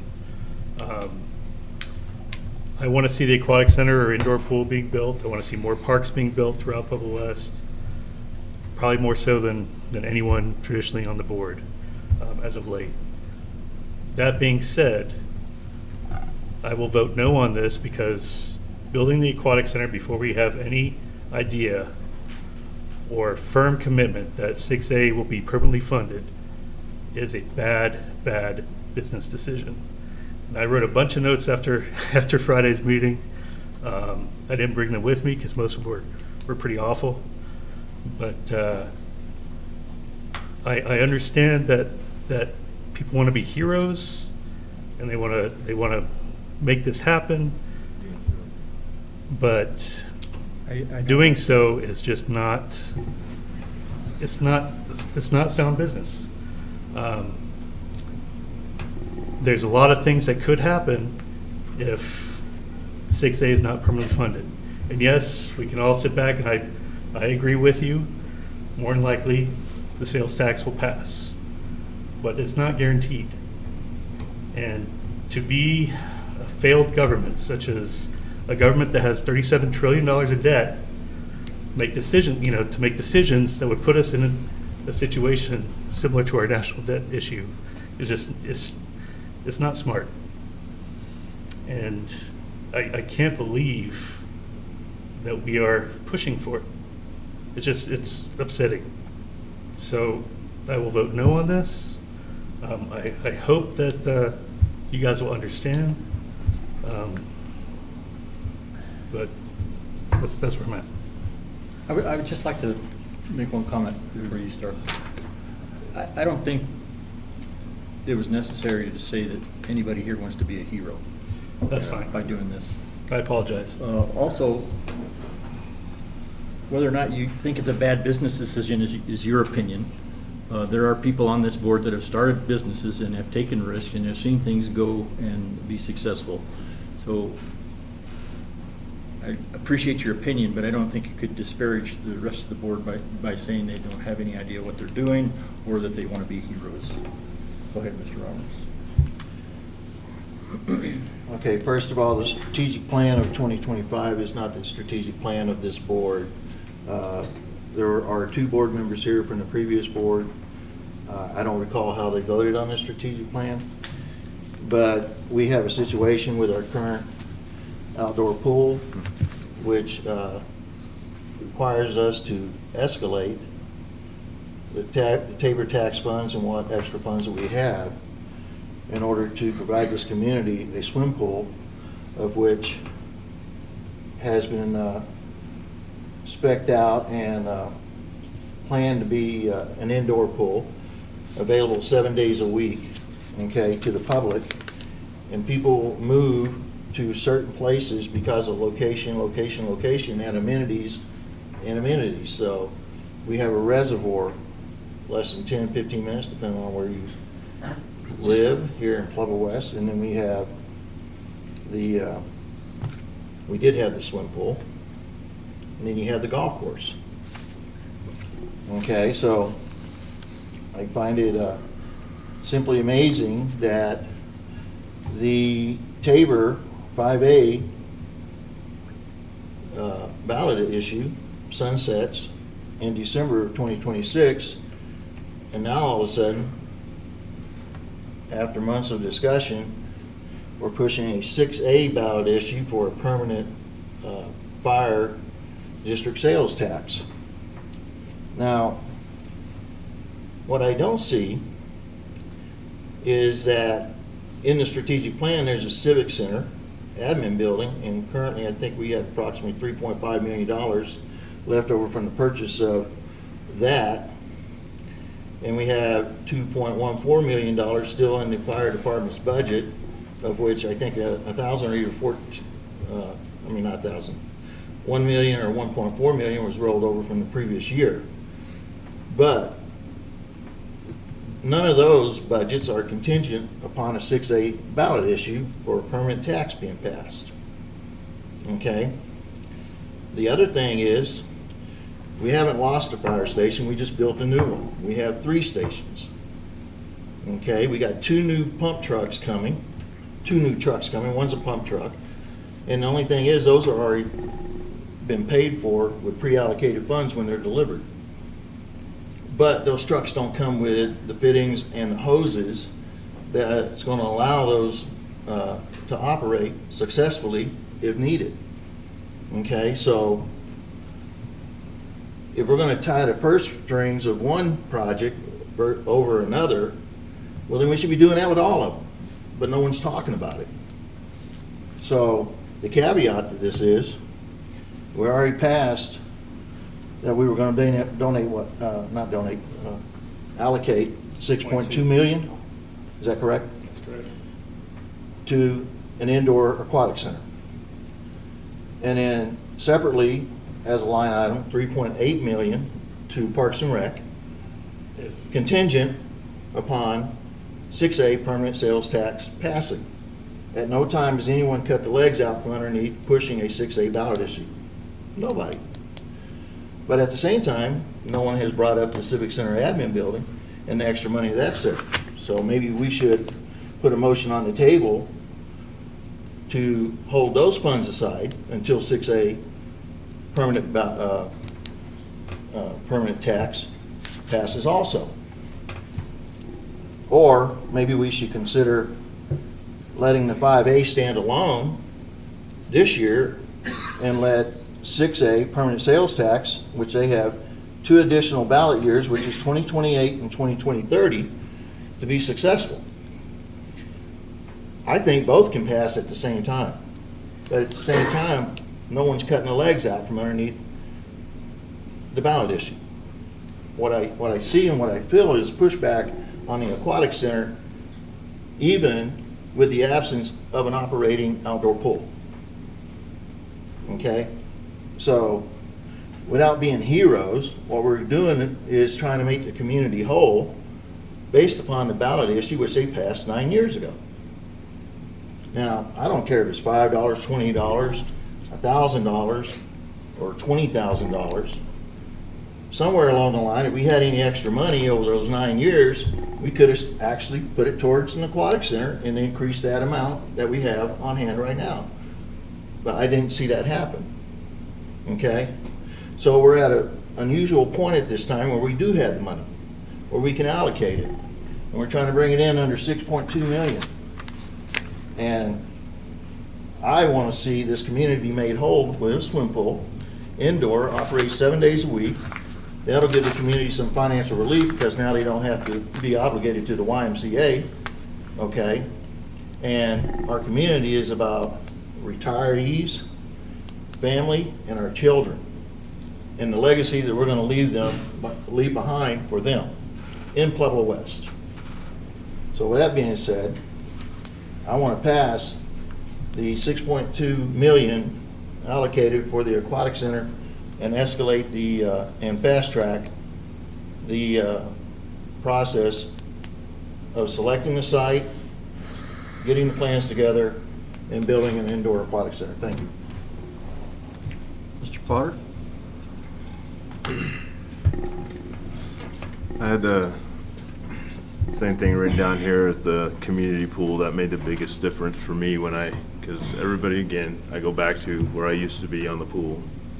And again, regardless of where my feelings are about the pool, the community voted for a pool.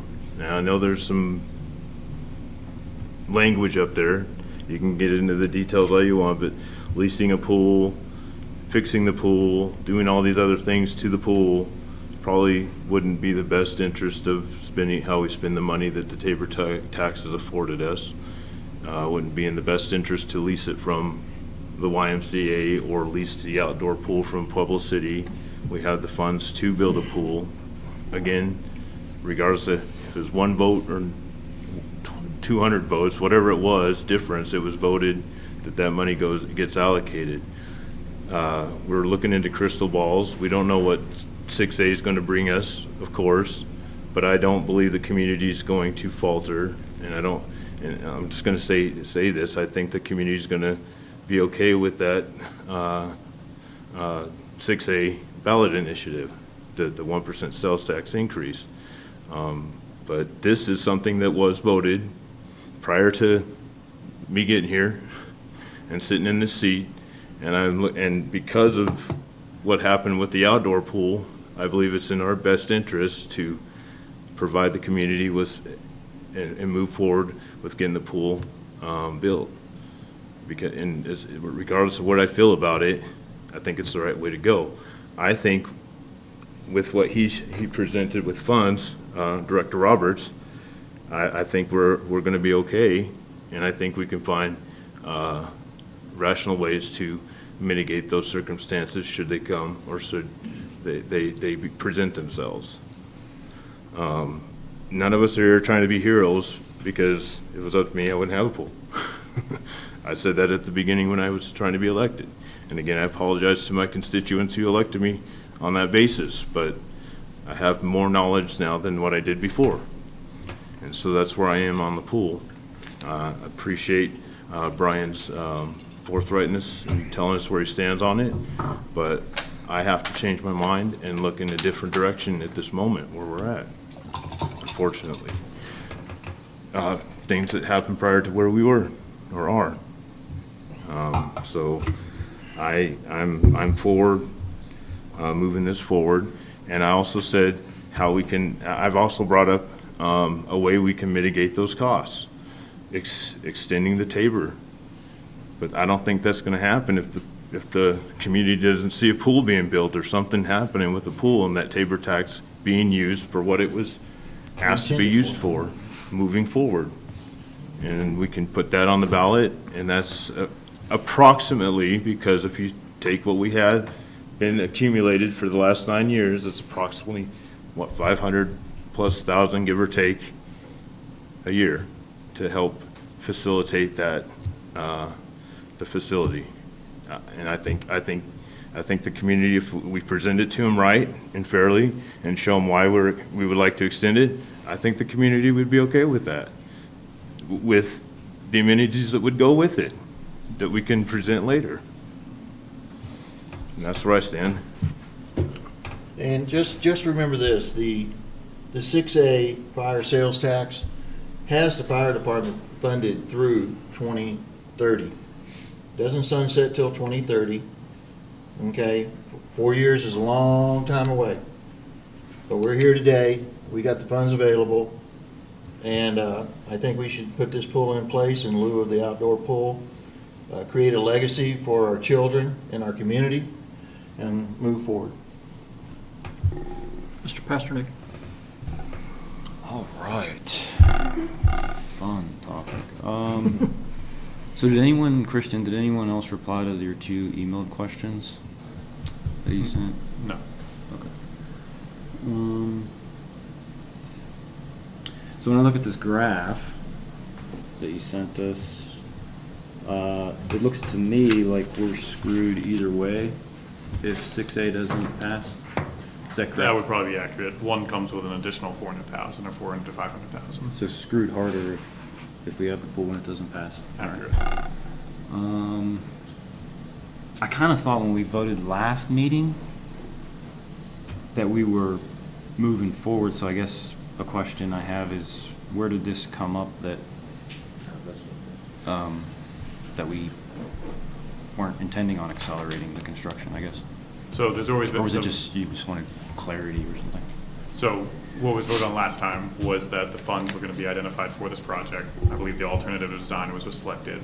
The timing of the project, other than moving expeditiously to finish the design, was the only thing that had been iterated during that. The actual completion of the project, when the pool would be completed, that had not been discussed at the last meeting, when that decision had been made. Currently, the strategic plan identifies specifically that 6A, or the fire department funding permanency, should come before a new project like the aquatic center that has an ongoing, or indoor pool that has an ongoing operating cost. To Director Roberts' points about other projects that have moved forward, as I said just previously, those projects didn't have a large operating cost that would then become a problem for the district to be able to bear, in addition to not having, as you said very eloquently, us being screwed in 2030 moving on. That was the difference between those projects. Okay.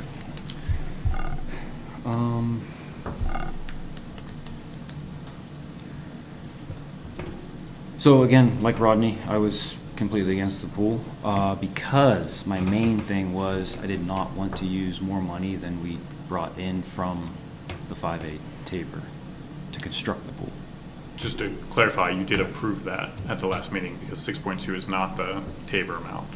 3.8 is the Tabor amount. About that, 3.8. It did have additional general fund money assigned to it. That was the part that was, yeah. Just to clarify. That total, the 6.2 was everything that was Already assigned, but that's already not assigned. just Tabor Not or the just Tabor. MJXIs. That is Yeah. also general fund money. Okay, so it's double that, okay.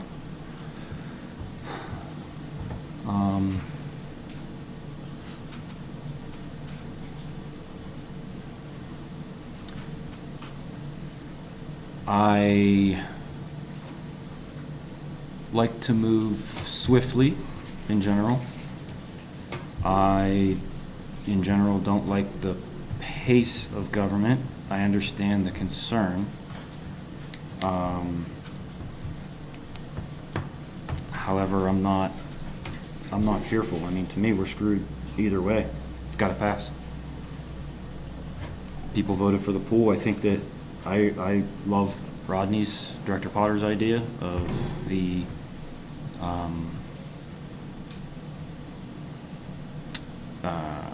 putting the 5A out there again to fund the pool, and anything left over goes to Parks and Rec.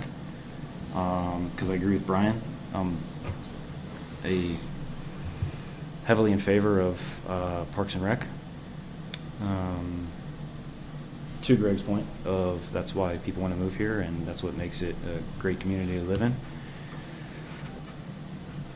You know, in my email, as far as the sense of urgency,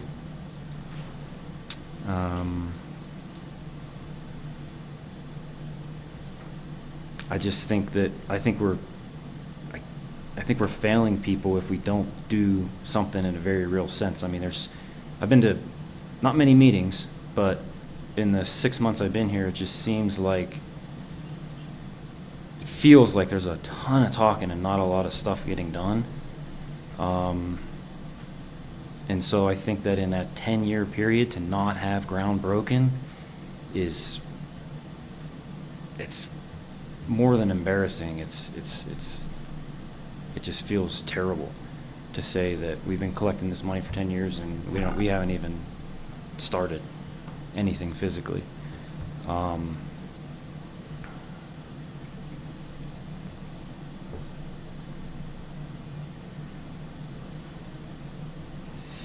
think that's it. I'm sorry. To go off the sense of urgency, I think the sense of urgency comes down to, I said it at the beginning because of our outdoor pool and the situation that happened with that, and then the backlash that we've gotten for that.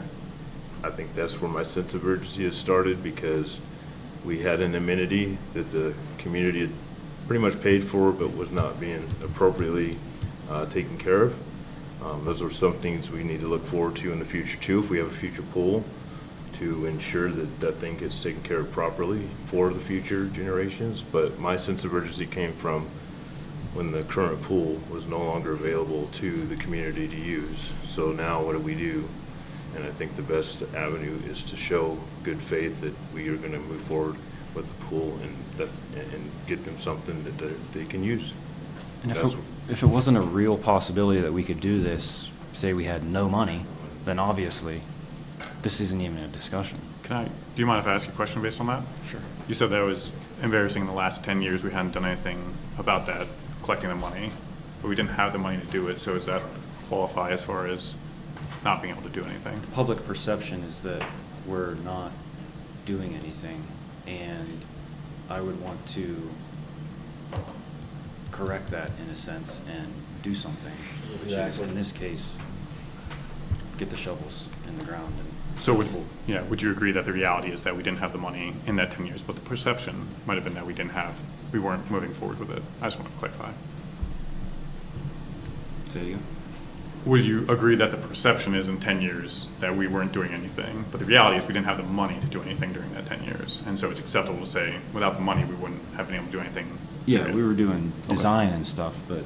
Because we didn't have the money for full construction? Yes, and now we're in a position where we're able to do it. Yes, is it risky? Could we sit here and not build a pool? Well, then, to me, I agree.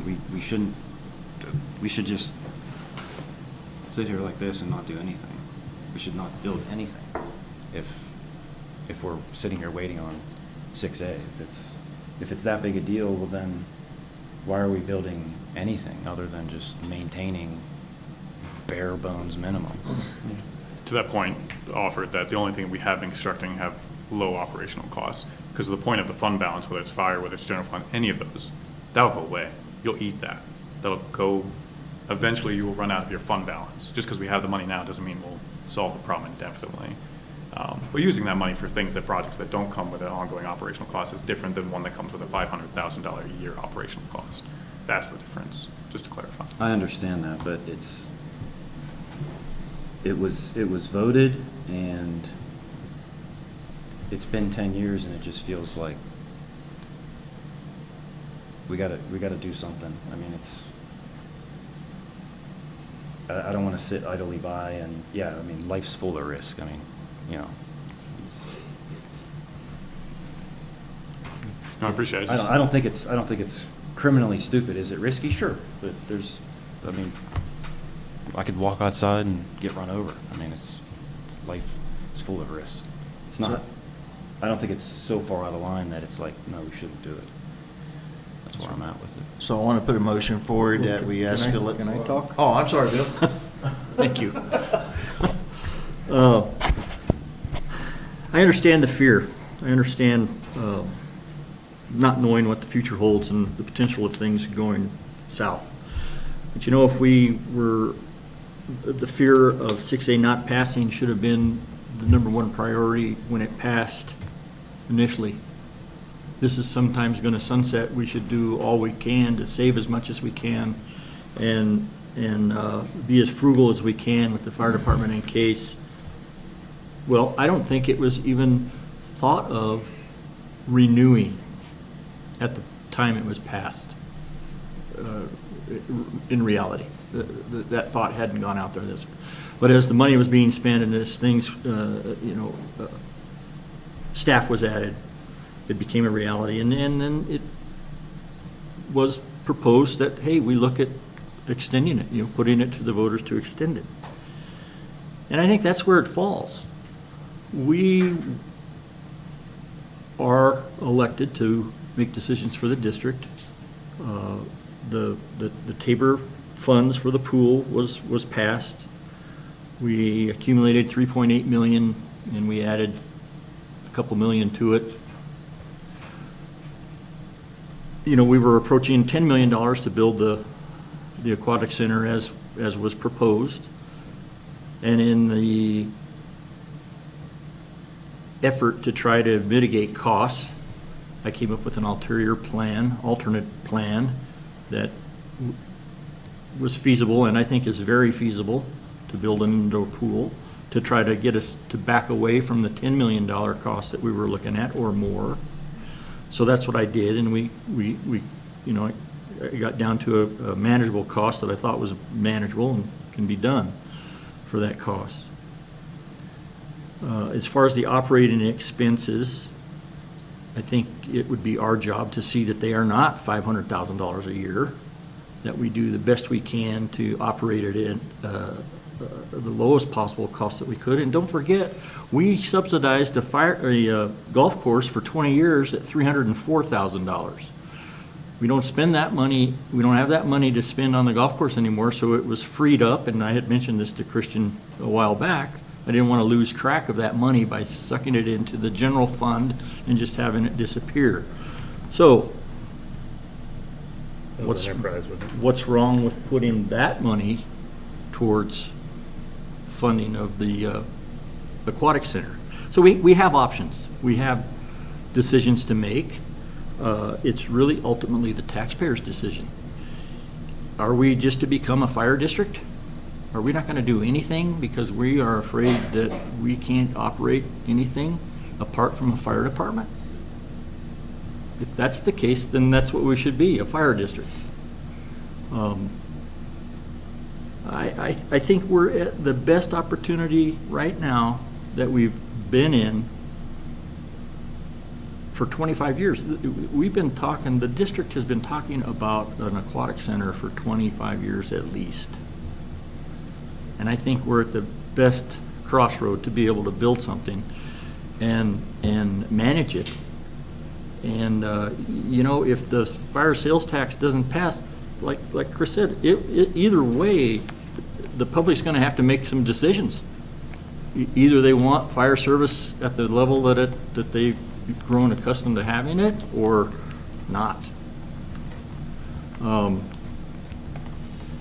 But to just be stuck in fear of the future, and we have 4 years to get that done, to get that fire sales tax either passed or not. I'm not willing to stop doing anything. And to Greg's point, if we are so in fear of that not passing and not having enough money to fund it, we don't do an administration building. We pocket that money and we wait. And we have the fire department from this day forward start saving as much money as they can in case it doesn't pass, instead of, you know, everything that they want they get simply because we have the funds. So there's a lot of things, but that's what the boards are to do. They're to figure this stuff out, navigate it, and present solutions. But just to stand around in fear of, boy, if it doesn't pass, we're sunk. You know, I think that's a tenable position to be in. And I think we can do this. I think we're in the best position to do it. And I think we can do it for less than 6.2, I'm hoping, if we're diligent and we pay attention to what's happening. So I'm in favor of moving forward with it. That $3.8 million that's set aside for the aquatic center is going to stay there no matter what. So you're going to free up, you know, a few $1 million, which won't last long, as the fire department needs funding. I'm curious to know why we can't wait a year to see if the ballot initiative will pass. And if it doesn't, then we know where we stand. And we know what work needs to be done in order to try to get it to pass at the next ballot measure. I understand the outdoor pool is closed. I understand it's also 50 years old. It's bound to happen. I don't see any answers coming from what's to happen next if the ballot measures don't don't pass. I just hear that we have money now, so let's spend it. And the reason why we have the money is because the last couple of years we've made decisions in order to have that money. By not building a $9 million admin building, by being frugal and making good decisions so that we have the money for the aquatic center. And Bill did a great job with looking at alternative plans to see, hey, can we save even more money? But I just don't understand the urgency other than the 20 to 40 people that might be emailing us saying, we haven't done anything for 10 years, get it done. I honestly don't, and this isn't just about fear, this is just common sense in a way that you don't spend money that you don't know you have. But we do have it. But you don't know if we have it, because if 6A doesn't pass, then we're in the negative.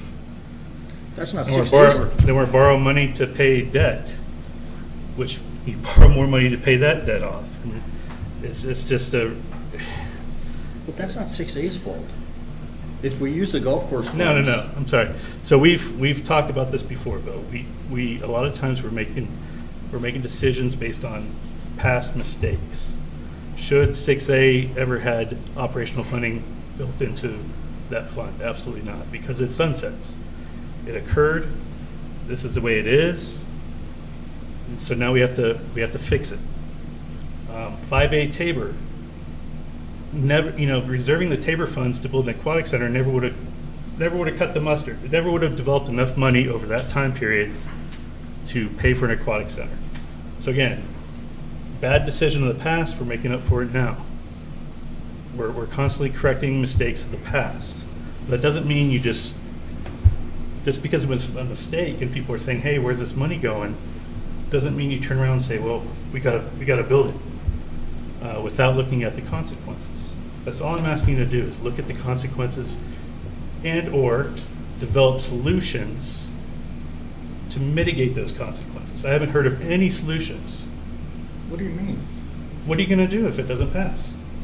What if the economy takes an even worse turn and people are already saying, I don't want any more taxes, I don't want any more taxes. I get taxed enough. I get taxed 20 times on the income I make. If it doesn't pass in 2 years, you're out of money anyway. And then you're at zero.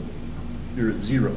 And then what? Then it becomes, now we're not gonna have any fire protection, so now we have to pass the tax.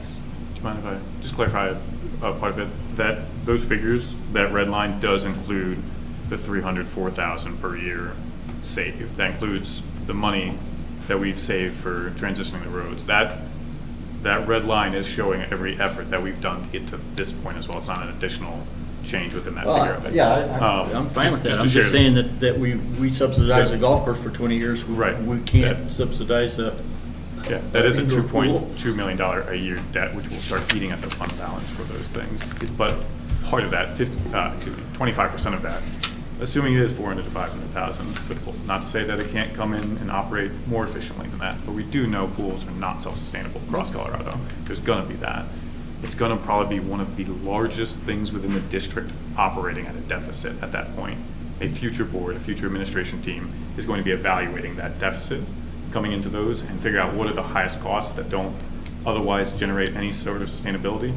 That's probably going to be high on the chopping block, and that's where the concern comes from, is that you built it when there's the potential you would have to sell it or stop running it, versus, hey, we didn't build it, that either is additional fund balance for something, running a pool, or that at the very least it's not an additional deficit that we're having to deal with at the same time. And the only caveat that I forgot to mention about it is on this graph there is the history of what I could find as far as Pueblo West ballot initiatives over time, all the way back to 2016. I probably missed some. Our average rating, approval rating, is 48%. The first fire sales tax, 6A, failed at about a 34% rate. The second one passed, I believe, at a 54, 57% rate. And then there was a 6D, which was to just keep that money, not keep the money, to allow us to keep the money that was collected above what we thought it would be. And that passed at a 61% rate, pretty high. But right now we have 6C, which only passed at about a 54% rate. That was the road sales tax. And to be honest, it's engendering a lot of dissent within the public about sales tax, because to the point of what Director Pasternak said earlier, about, hey, in 10 years we didn't see anything, that's the experience 6C is starting to have, is that over 10 years, yes, it's collecting funding. It's not enough to actually repair all the roads in Pueblo West, and people are going to see that. And the concern of what Vice President Axelworthy brought up, this is assuming a 3% increase year to year of both revenue and expense. That's a pretty good scenario. That's both things evenly treading. It's not saying that the state government or the public are going to get very upset about property tax assessments because they have been assessed at higher rates, and that there might be state legislature that brings those assessments down and could further impact it. Whether you are positive about the administration now, not positive about the administration now as far as the federal government, whether the economy turns or not, either could happen equally. But also remember there's another presidential election in 2028. These are just average predictions. They are not worst case predictions. And the world could end tomorrow. I get it. It sounds to me like you're not anticipating the fire sales tax to have a chance of passing. All we're asking for is a chance to find out. Just can- wait a so- year. You got 4 years to find out. Just wait a year. So You have 4 years to what, find out. okay, let's say the fire sales tax does not pass at all. So what do you do with the money that has been allocated to the pool in the first place? Good question. So now we're talking solutions. Right, but what I'm saying is, Okay. so what do So you let's do- say, what- let's what do you say do fire with- sales tax does not pass at all. After Right, 20, you're still gonna have to 2030. build it. You Let's still give have to build a Director pool. Potter the opportunity to speak, please. You still have to build a pool. The pool is what the voters asked for. No. The ballot measure stated, can we collect the TABOR funds Right. from this date to this date Mhm. for the sole purpose of an aquatic center? Right. So you're Okay, saying, so, how long do we hang wait on that? Hang on. 50 years? So 100? let's say no one wants more taxes. Everybody refuses to pay more taxes. 2030 fire sales tax sunsets. You have this allocated money, it's not going anywhere, sitting in a fund for the 5A TABOR. We're not spending it elsewhere, we're not misappropriating it, whatever the conversations might be held elsewhere. It's there. So you have this money at the end of the sunset, and if we cannot build a pool, then you put another ballot measure out saying, okay, we have this money, $3.8 million, or whatever the case might be, once it's all said and done.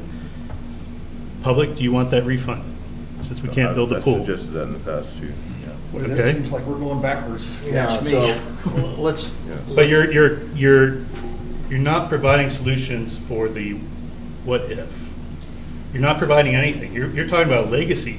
This could be the downfall legacy. The fire department Let's has a fund it just 4-year so we gotta legacy sell with it. 6A already. Okay, why is it they wait until now to implement a bill, okay, for 6A to be permanent, okay?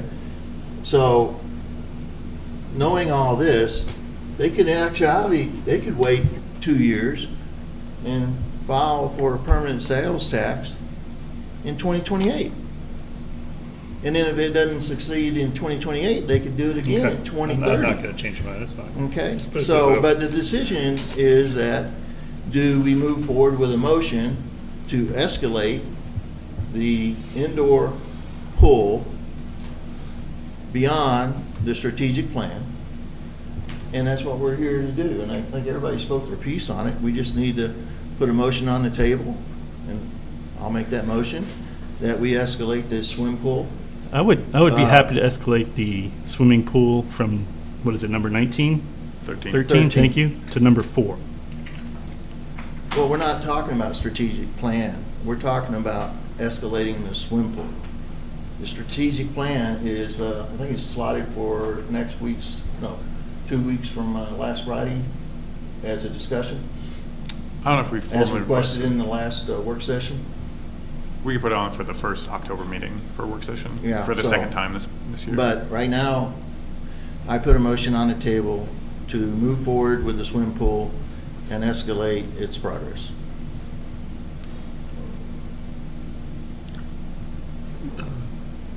Can you be more specific with the? Okay, I So, put a motion yeah, on the table to take the Can you- I was gonna- $6.2 million. Sorry, can you, the actual action item, the decision whether to accelerate the construction of the indoor pool ahead of the securing, that's all I need as far as the decision to be able to do that. Well, make a motion to accelerate the Mhm. construction of the indoor pool. I make a motion to accelerate the construction of the indoor pool. Ahead of securing the fire department funding permanency. I hear clearing Ahead of securing the fire Securing department funding the- permanency. the 6A permanent fire sales tax. for the fire department. I think that's good enough.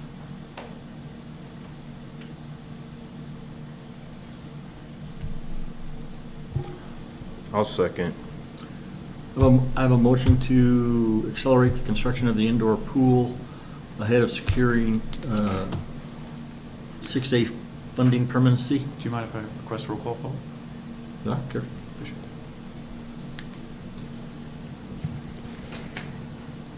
Good afternoon, Brianne Mignoni. Roll call vote? Yes, roll call vote, thank you. I lost my train of thought. Director Pasternak.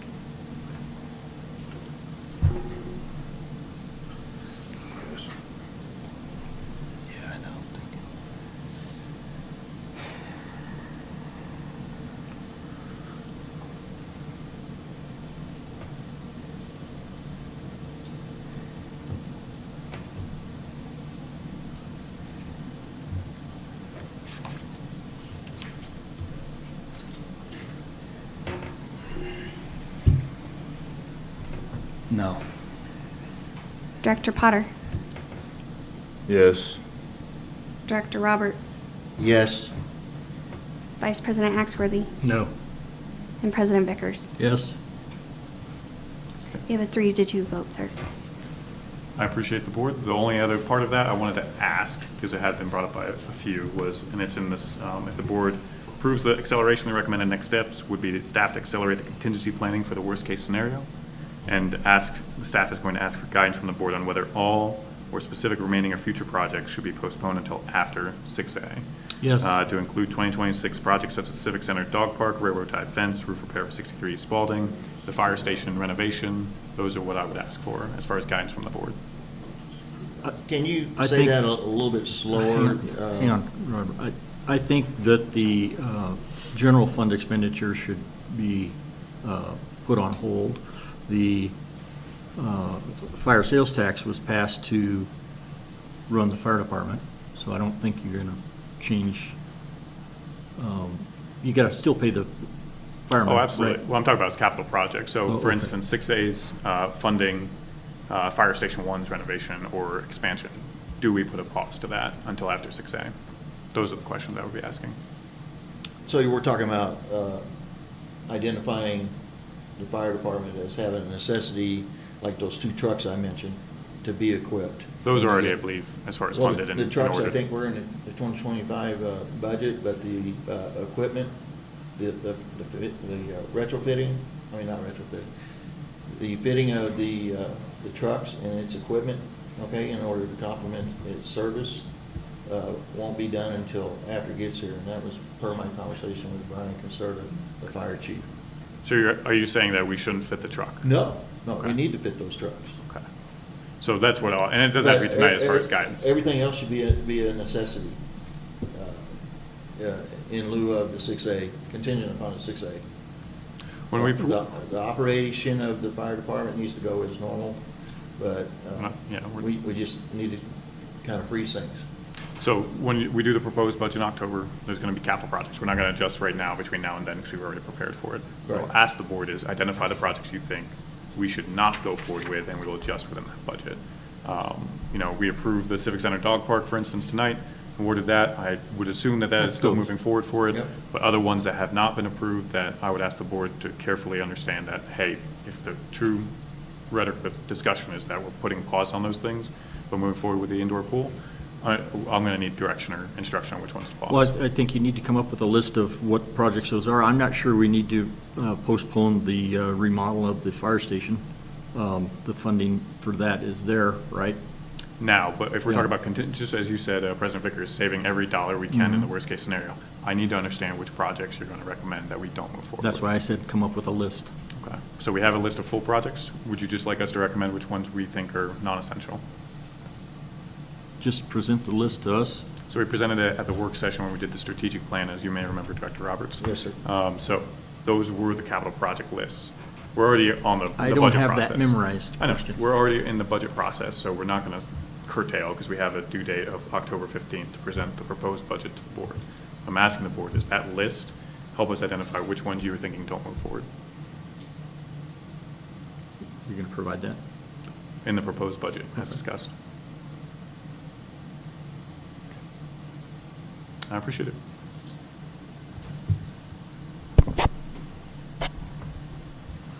Okay, moving on to Orchard Springs Drive subdivision, water and sewer will serve letter.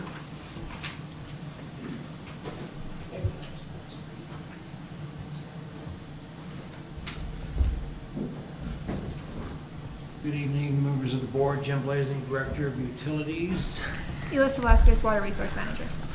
What we have in front of us is a request to be able to move along with the project without the water at this time. As I specify in our staff report, usually on these developments, Jim, we're having some, looks like audio-visual issues real quick.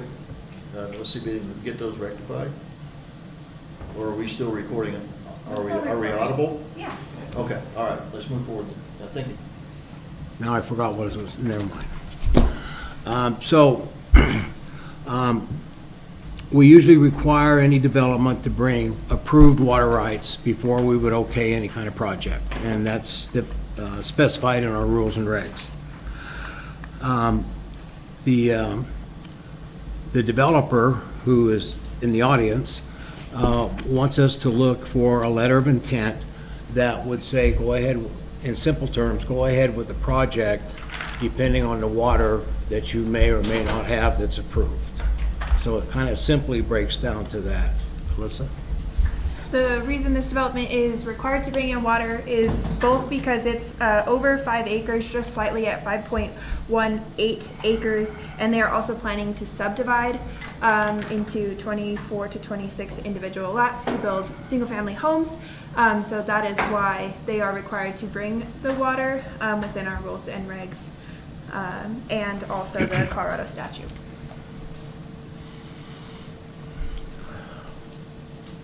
I thought we talked about letters of intent not being something that we wanted to do.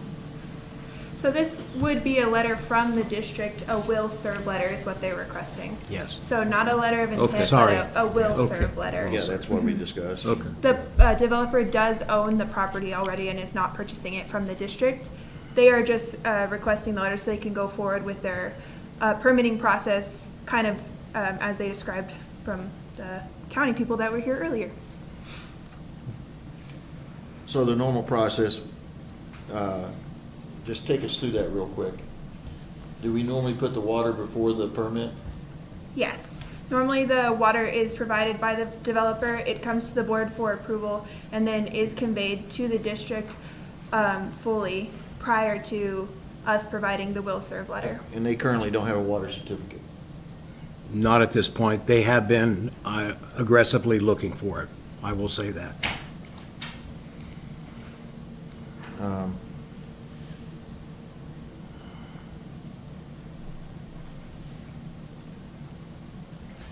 I think we should make this are you looking for direction or to make this an action item at So the next this- board meeting? It does come later to you again in a executive session. This is So discussion. this is just a discussion and an option for you to hear from the developer since they are here, if you have any questions for us or for them before that. I have no more questions. So nothing happens if they don't get the water. Doesn't bind us to anything. That's been our current policy. Okay.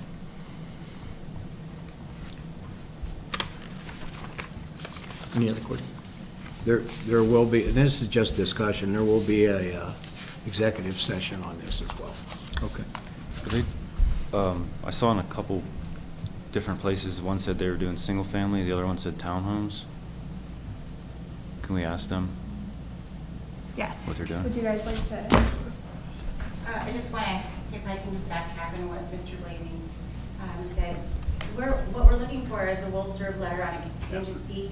We would like to have this letter so we can move forward with our PUD. Basically a contingency that as long as we find our water, Pueblo West Metro will service service our water. That's all we're looking for. We understand we do still need to go through a variance process with Pueblo West Metro. And then to go back and answer your question about what are we actually producing, it's anywhere from 26 to 28. We're not clear. We thought we had to call them condos or townhomes, but they are generally single-family homes within a limited scope. HOA development is our vision. Okay. And I'm sorry, I'm Lori Allen. Okay. I have no So, further questions. You guys, would you guys be incurring costs going through this if you got the will serve letter, and then potentially if you don't come up with the water, then you that's a risk that We you're... already have incurred costs. That's a risk that Okay. we are willing to take. I don't know, we're pretty confident that we can find some water. We understand that this is something that Pueblo West hasn't seen in quite some time, so we know that it's going to be a learning experience for all when we bring this little subdivision to our community. Most communities already had water provided, so Right. we're starting from scratch. Yeah. We're trying. Thanks. Thank you. Okay. Appreciate you being here. Thank you. Thank you. Thank you. Thank you.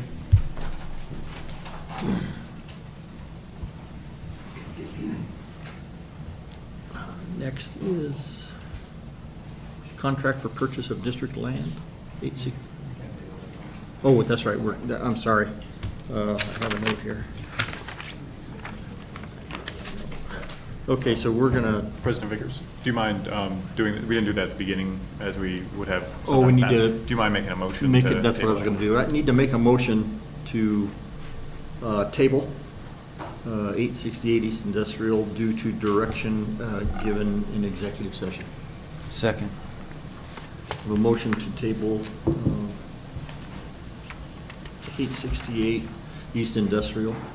All those in favor? Aye. Opposed? Motion carries. Do you want to amend the agenda? Do you need to amend the agenda too? I think you covered it, and then you, Yeah. and then you made the motion. The only further question I would have is whether you wanted a date certain by which it would come back to the agenda, or if you just want to leave it open, which is what we did. Yeah. Next is a request to discuss updating the rules and regulations for requests for donations from non-governmental entities. Do you want me to just go? Oh, yeah, this time you can go. Okay. Thank you. So I have a motion regarding this. I'll just go with that, and then if you want to discuss or whatever. Yeah, that'll be, once you make the motion. we'll Okay. discuss. So I move to amend the district's rules and regulations to formally state that donation requests from non-governmental entities shall not be considered. This update is intended to ensure alignment with the district's public purpose and fiscal stewardship responsibilities. Okay, now we'll open up for discussion, Rodney.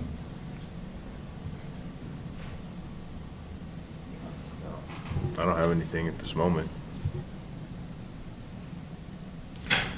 I'm not a huge advocate of non-governmental entities. 9 times out of 10, they don't service the community as intended through the publications of what their promises are. So promises made, promises not kept. So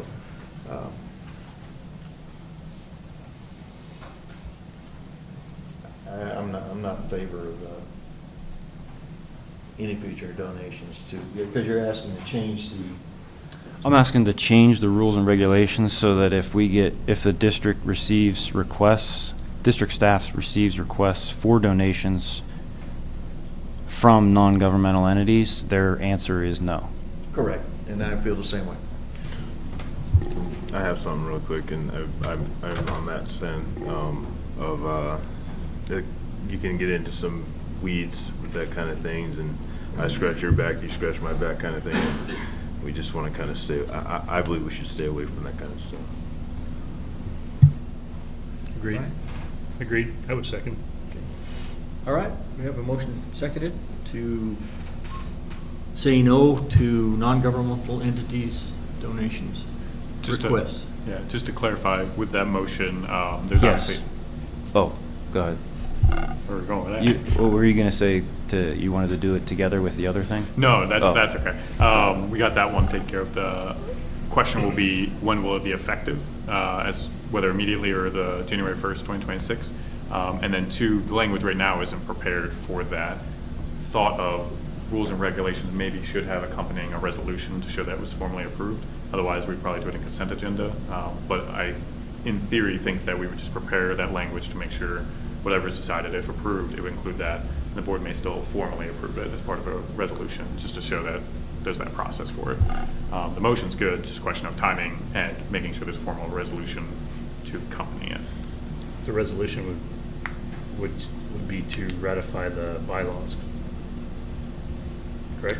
It would be to amend the bylaws. Amend the bylaws, yes, correct, wrong verbiage. Yeah, so we don't have that prepared for tonight, but we can have that prepared by the next meeting with pretty simple language for it. So just so you know, the question I would be asking is it effective upon that? Or, that's actually the one question. Immediately. Okay. Motions carry the same weight as a resolution. A motion can be made and passed without a resolution. Yeah, go ahead. It's just a question, I mean, there is a little bit of a difference if you go read our rules of practice and procedure for our meetings. There is a little bit of a difference between a motion and a resolution. In this case, I don't think it makes a whole lot of difference. We've got a motion, we've captured it on the recording. We'll be able to bring you a written motion, which you can amend if you want to. A written resolution, rather, which you can amend if you want to. Could we do that as part of the consent agenda at the next meeting? Yeah, we could put it on the consent agenda. Fair. So with that clarification of immediately, essentially at the next meeting, what you would see is that language adopted in the new rules and regs, a resolution accompanying it. It would be part of the consent agenda. So long as there was no issue with that, we would then move forward. Just the process of it was clarification. So that was all. Thank you. Thank you. Thanks. Thanks, Chris. East Spalding Water Main. I think you need to vote. Oh, I thought we did vote. No, all those in favor? Aye. Aye. Motion carries. Sorry. East Spalding Water Main. Good evening, President Vickers, members of the board. Kevin Love, Deputy Director of Utility Operations. As per our work session on Friday, I come back with any more questions you may have in regards to the developer who's interested in installing a water main per our rules and regulations. This is over on East Spalding. This will be a water only, as these parcels only have, it's only less than or about 1 acre, so it would be a septic system. This is the same situation as Blackwell Drive and Grants Fort water mains. The previous board actions were approved district rules and regulations that require developers to install water and sewer infrastructure in areas that do not have them. There shouldn't be any financial implications to the board. It's already part of our rules and regs. And in accordance with our rules and regs, for the main water extension requirements, the utility department recommends that the board grant approval for the developers to proceed with the water main once the plans have been reviewed and all specifications meet the district's requirements.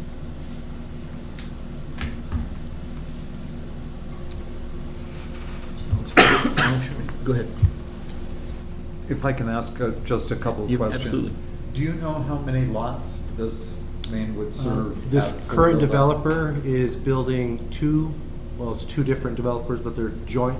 I believe it's 2 residents, but it's 4 lots. So it would loop those 4 lots. I see. So from the point where it taps off the existing system to the end of the loop, there would be 4 I lots. believe it's that could 4, be yes. served. So there would be 2 additional tie-ins at some point. We have discussed in the Gants Fort context that it would be appropriate to have language in a restriction recorded against the lots that says that the parties that are not immediately benefited from the construction of the main will pay their pro rata cost? Correct. Yeah. Great. Okay. Anybody else? Any questions? Questions? No. Okay, thank you. Thanks, Thank you, Kevin.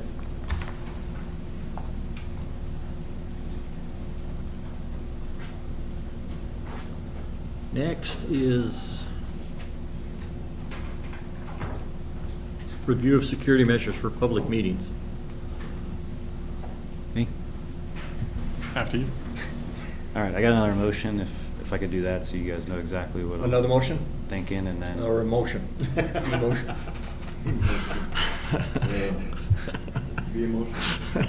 Go ahead. All right.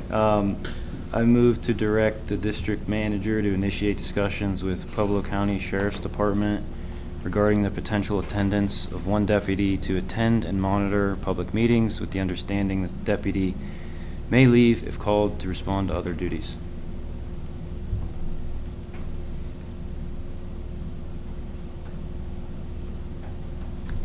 Discussion? I think we talked about this. I'm not against that.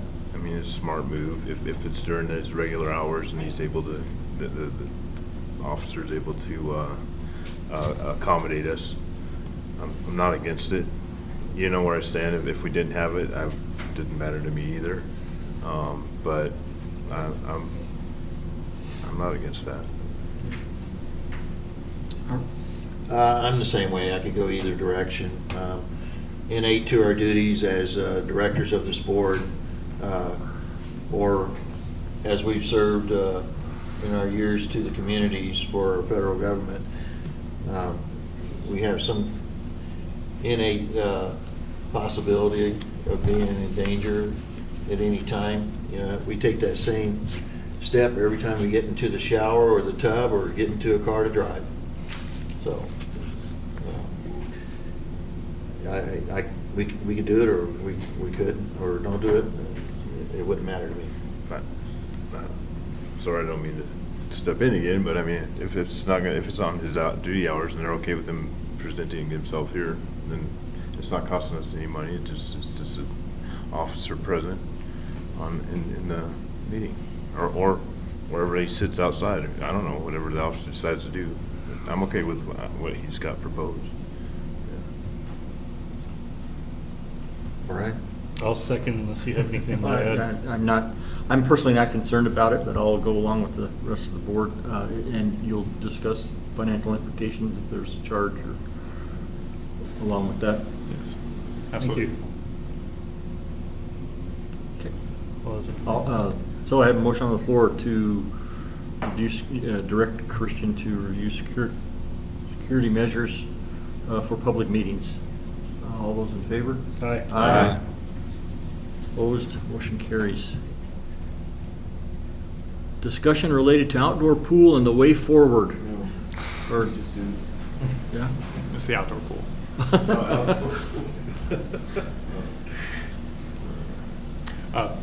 Is that good to go? Pardon me? Start. Go ahead. All right, Christian J. Hine, District Manager. So with tonight's discussion and also the work session discussion, all this was intended was to get the board's feedback or to open a discussion on how to move forward with the outdoor pool, knowing that it was down and out. There were costs associated with it. I think it was about $589,000 estimated and known costs associated with the project of repairing the outdoor pool. And there could be more additional costs for it. With the decision earlier tonight, talking about moving forward with the indoor pool, and one of the reasons for that decision was because of the outdoor pool. I think I understand that based on that and the work session, there isn't the appetite or discussion to be in favor of repairing the outdoor pool at this time. It might be a question as far as strategically, what are we looking at as far as any future project that might otherwise, whether it was repaired, whether it was change splash pad, any type of effect to that could be on the table tonight. But I do also want to remind that we are discussing not moving forward with capital projects outside of the indoor pool. So I leave it up to the board on how in-depth they would like to discuss it tonight, unless Carol has anything to add. Yeah, I would like to add one thing to the outdoor pool that Mr. Potter had mentioned earlier. I have to say, the outdoor pool was not poorly maintained, as stated earlier. I disagree on that. I think we did the best of the ability, the Parks Department, with the money that was given over the years in our budgets. It has not, if you review the budgets of the Parks Department over the years, we were the lowest budget for I don't even know how many years. That is true. And so, there's been a lot done to the outdoor pool to keep it going and the hours spent that our staff spends on that pool. So I just wanted to make that public because it was not poorly maintained. It is a 53-year-old pool and has been, there's been a lot done to it, and our staff has put a lot of time and effort into it. So I just wanted to make that comment as we move forward. That's all. And I'm gonna add to your comment, I'm not blaming you guys for it. You guys were given what you were given, and whatever board decisions were made before that, that's where I'm going after. And we want to try to be good stewards and the discussion that was made. I'm not blaming you guys whatsoever. I'm blaming the situations we found ourselves in. A pool that was dilapidated or allowed to dilapidate. I understand it's 53 years old, but there's plenty of pools out there that are pretty old and they You're right. operate. But you were working and operating within the means of what was given to you, and I don't blame you guys. I blame past situations. So don't put that on yourself. If I could mention, Thank you. I genuinely appreciate that exchange, both the making the clarification and your original comment, and then clarifying that it wasn't intentional. Carol's absolutely right, and I think you're fair to say that the amount of budget offered for the Parks Department was pretty low. Historically, it wasn't until about 2023 on when we resolved things like the roads IGA that funding could be. They saw a pretty significant increase for at least them.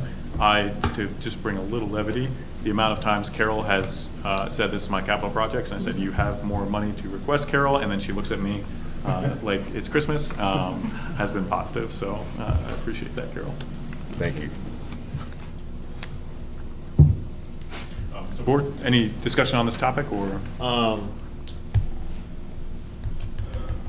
all for suspending renovation or modification to the existing outdoor pool contingent upon 6A being approved as a valid issue as a permanent tax.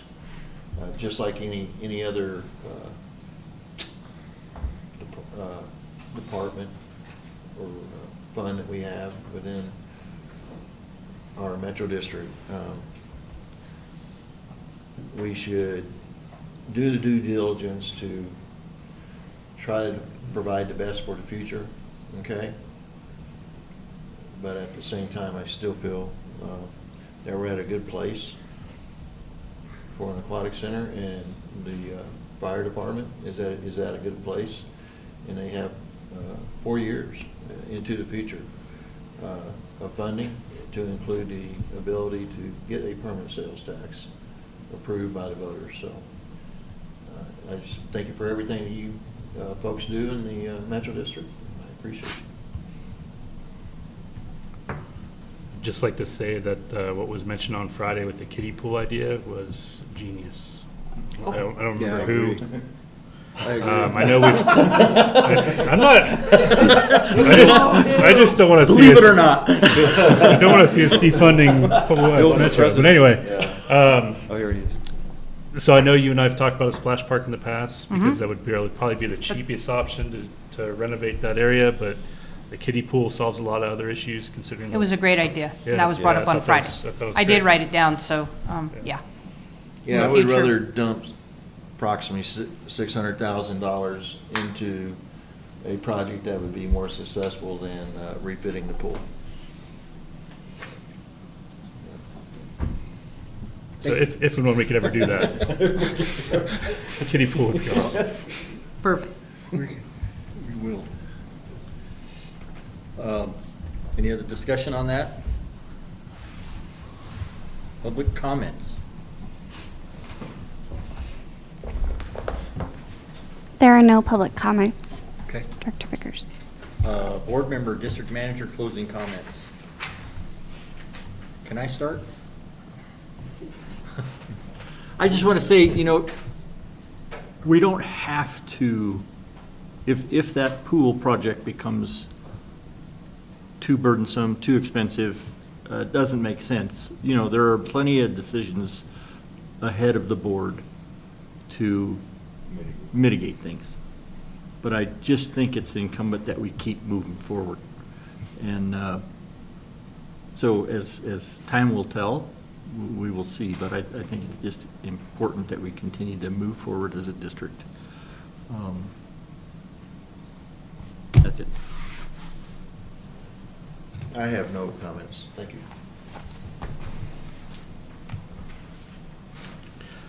So I'll apologize for the hero comment. I'll apologize again. I knew I was going to be the bad guy in this conversation. You're a bad guy. We don't. Well, I knew I'd be the opposition. No one's hating on you, whether Brian. just because I lost doesn't mean That's just part of the dynamics of the board. Yeah. But you know, I appreciate you letting me speak to it. But again, apologize that I was not here Friday to carry that conversation a little bit better.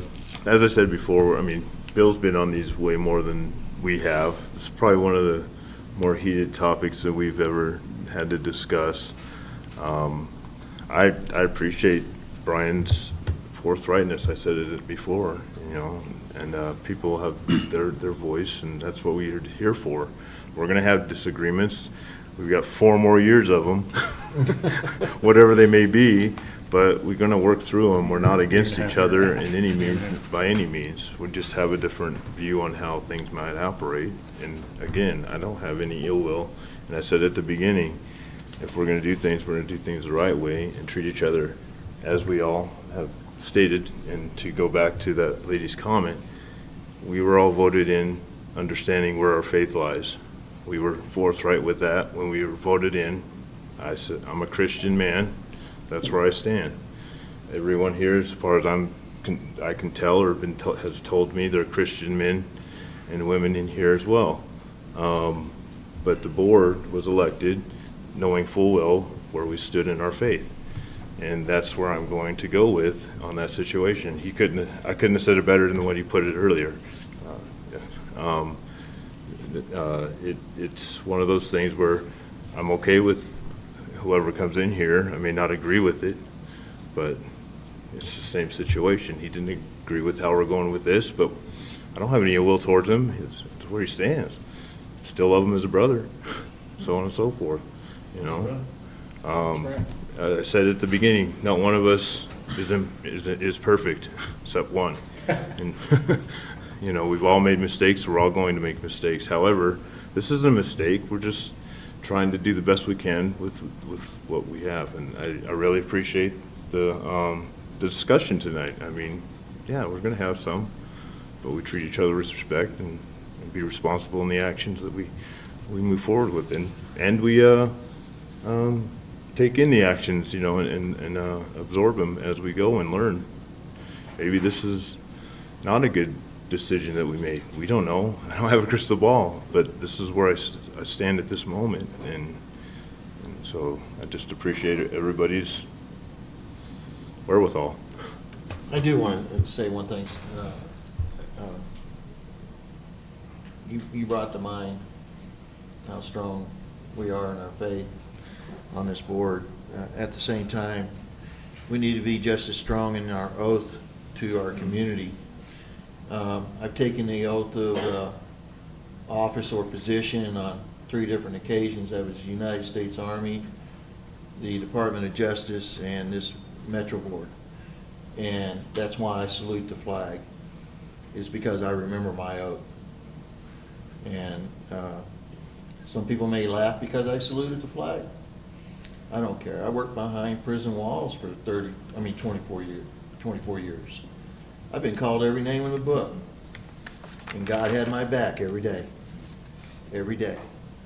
So, with that being said, we just need to be as strong in our oath as we are in our faith. And be strong for our community. Thank you.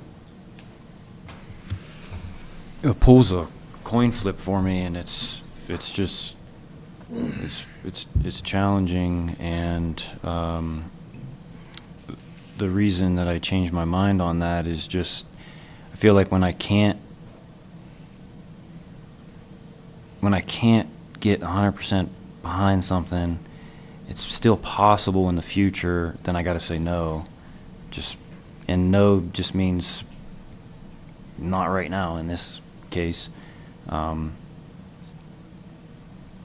think the more prudent thing to do is, and I think that was Brian was starting to allude to it, is, or he may have, I think he said it, is just to, let's see if we get that fire sales tax let's see what the fire sales tax looks like in 2026, and then make a decision. And that's kind of what was going through my mind.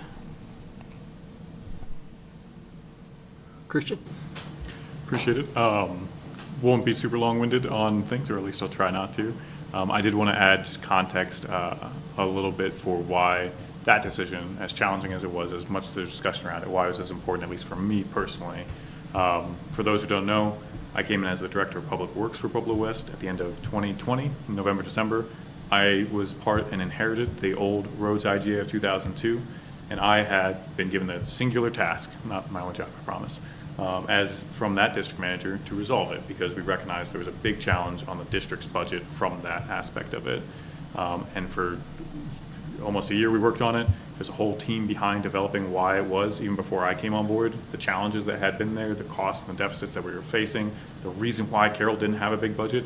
Part of that was because of roads, because we were trying to make sure that we could provide as much funding we could to the public roads that we were contractually obligated to actually take care of. And I remember at that time, after we got through that, thinking that I can't believe 20 years ago, when this first got signed, somebody didn't ask the question, why weren't we getting enough money? What was happening during that entire time? And I thought through iterations of board, through iterations of administration, district manager, public works director, like, why wasn't that a question that had come up when we fought it before? So for me, in this aspect of it, looking to the future, just to share where my guiding principle was, is looking, it was mentioned tonight, Simon Sinek's Infinite Game book, which I have to get a copy for every board member, is fantastic. It talks about there are finite games and infinite games, and local government is an infinite game because it's not just about these next few years, next 5 years, next 10 years, it's about generations to come. So I never want to be in a position where we're not at least informing the board of here are the things that we're seeing and understand the consequences or the risks that can be taken, so that way they can make informed decisions, whether you agree with them or not. At the end of the day, it's the board's decision on how they want to move forward. Absolutely respect for it. But make sure that they had the information to be able to make a good informed decision before they did so. Has always been a very central goal. So this entire time, as you've heard me weigh in, is making sure that I provided all the information, as is my role and responsibility as your Chief Executive Officer. So that's my speech. I'm not running for campaign, I promise. With that, I do want to appreciate everybody on the board for actually genuinely good discourse and discussion about that. Part of the model of this whole room, and as we changed it, was to get everybody to interact more, and I think we've been seeing a lot of that. I do, while recognizing the entire board, I want to specifically recognize Directors Potter and Pasternak. I think fair exchange and openness to the discussion, understanding and acknowledging other perspectives, but still holding firm and saying this is what I believe and this is what I think it is, I think is absolutely respectable. And then Director Pasternak, very same, but I also want to say the way that he approached those items by saying, here is my motion, now we discuss. We have not done in the past. It is actually, as you probably say, the way typically it is. But we've gotten a little less formal over time as we have open discussions, but I thought that was a very good way to do it. So I want to appreciate everybody on the board, but specifically those two as far as mentions. I can talk faster next time, just make sure I get through. Yeah, can't you speed up a little bit? I appreciate it. I didn't get all of that. Yeah. You have stickers? Yeah. I was Gold actually going to stars. make Gold the stars. remark that you were speaking slower this time. Let me add a little bit to that, Christian. I appreciate that. And, you know, that is the way Sturgis says you should do things. You make the motion and then you have discussion. But just to address what you said about why nobody ever questioned the road IGA, that had been questioned. We were questioning it back in 2008, and I guess that kind of alludes to why I want to continue to move government forward with this pool. It seems that government, I don't know if it's a government in general or if it's just peculiar to Pueblo West, but we tend to stall things for decades. And once we have momentum going, I would just like to see it continue. But to your statement of it hadn't been, we talked about getting out of the IGA in 2008. Why we never did it, I don't know. Obviously, somebody came up with a reason to convince us not to. But those types of questions and struggles that government have, we've talked about a lot of different things throughout the years, and it just seems like government gets bogged down in its own self. It can't get out of its way. And, I don't purport to have all the answers, but I do think we have enough people on the board and in our staff to come up with good solutions to actually get this accomplished and get the fire sales tax approved. I just really have faith in all of that can come to fruition. So let's just keep moving on. The SDA conference was, I sat in on a few good speakers, and they talked about teamwork and how employees and boards can work together, and how you build trust and how you do things. And I think we have a good core, and I think we need to foster that and grow it, and I think we can accomplish a lot of great things. So. Do you mind if I caveat to your caveat? I promise I'm not always last word. Only if you do it twice as fast. Twice as fast. To be fair, going back, I went through the minutes all the way to 1984 when the original Rhodes IGA was signed, and there were comments all the way back to then. Mm-hmm. My perspective was always a question of why didn't staff inform the board to make informed decisions? My perspective, because there are minutes that reflect it. Ultimately, board responsibility conversations did occur. The question of why didn't it get resolved has always been one that perplexed me, but I feel comfortable and confident about how we approach this as a board and the staff, that this is reflected as far as the minutes, the discussion, the topics, the vote, here is where we're going in the instruction for it. So I think at the very least, if worst case scenario did play out, we will understand what happened and how it happened. Mm-hmm. Best case scenario is wow, they did great. They figured out and they've moved forward instead regardless. One other gold star I want to say is that it is very hard to be the lone voice sometimes when it comes to an opposition towards any topic, especially with people who may feel very strongly. So I do appreciate Vice President Axworthy's comments, his instruction or his identification of the things that we've talked about over the past couple of years and articulating them to at least his peers and being able to say, this is why I believe what I believe, and the respect that came back for it. So I do appreciate that. Yep. Extra gold star. Let's make one small comment to that effect. I'll apologize about how angry I got. I was shaking, red, I'm sure, red face. It sickens me, our national debt and the way we've gotten to the point where we are at, sickens me. And just the way the government has typically run is one of the reasons why I'm on this board. And I think that's why a lot of people who aren't politicians are starting to get involved. And I just saw us moving in that same direction. And I think that's what upset me the most, is let's throw money at it and then hope and pray. But that's all I'll say. Pueblo West Chamber of Commerce Board meeting September 22nd, 6 p.m. at 781 East. How about Community Roundtable with Director Vickers and Director Potter, September 12th. President Victor and Director Potter, do you have anything to say to that, Ronnie? I would like to thank Brandy for putting that together for us. She sent out, how many did she say? 14,000. 14,000. This is where we get a little bit, the community. They have a lot of, and rightfully so, they have their right to their voice. But when you send out 14,000 invites, and you only get 5 people to show up, I mean, if you counted my family, we had 12. But in attendance. It's one of those things where it's amazing to me how we can get so much recourse, or I can't think of the word right now, but while we're sitting here trying to make these difficult decisions, and then nobody wants to show up when we present ourselves publicly to them and to discuss topics and to get answers directly from us and so on and so forth. That's, again, I was one of those type of people almost, but I would come in if I needed to. But at the same time, this is why I'm sitting here today. I threw my hat in the ring, and now I can see the frustrations of sometimes of what board members have to go through.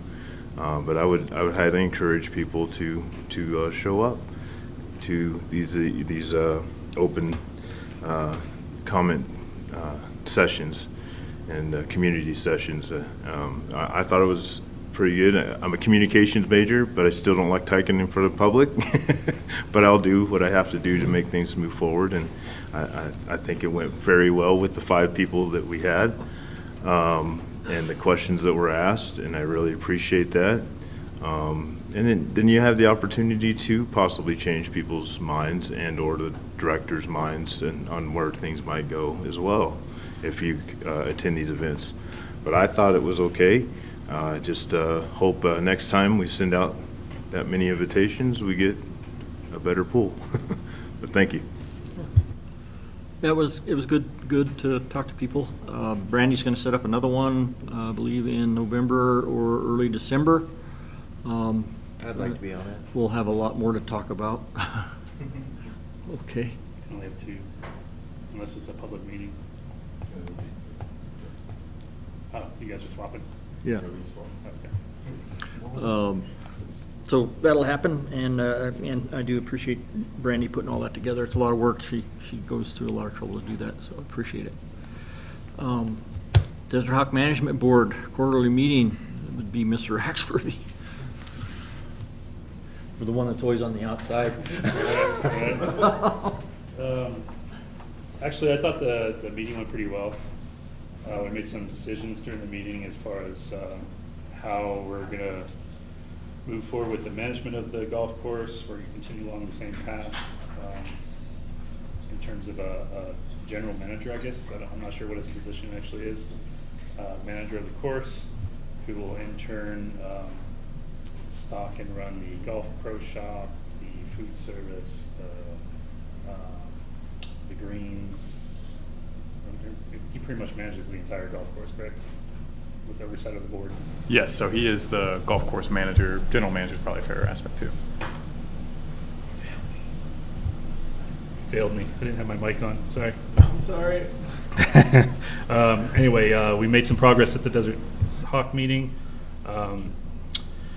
We are also looking at, we're really focused on the sustainability of the golf course. It currently makes around $250,000 a year.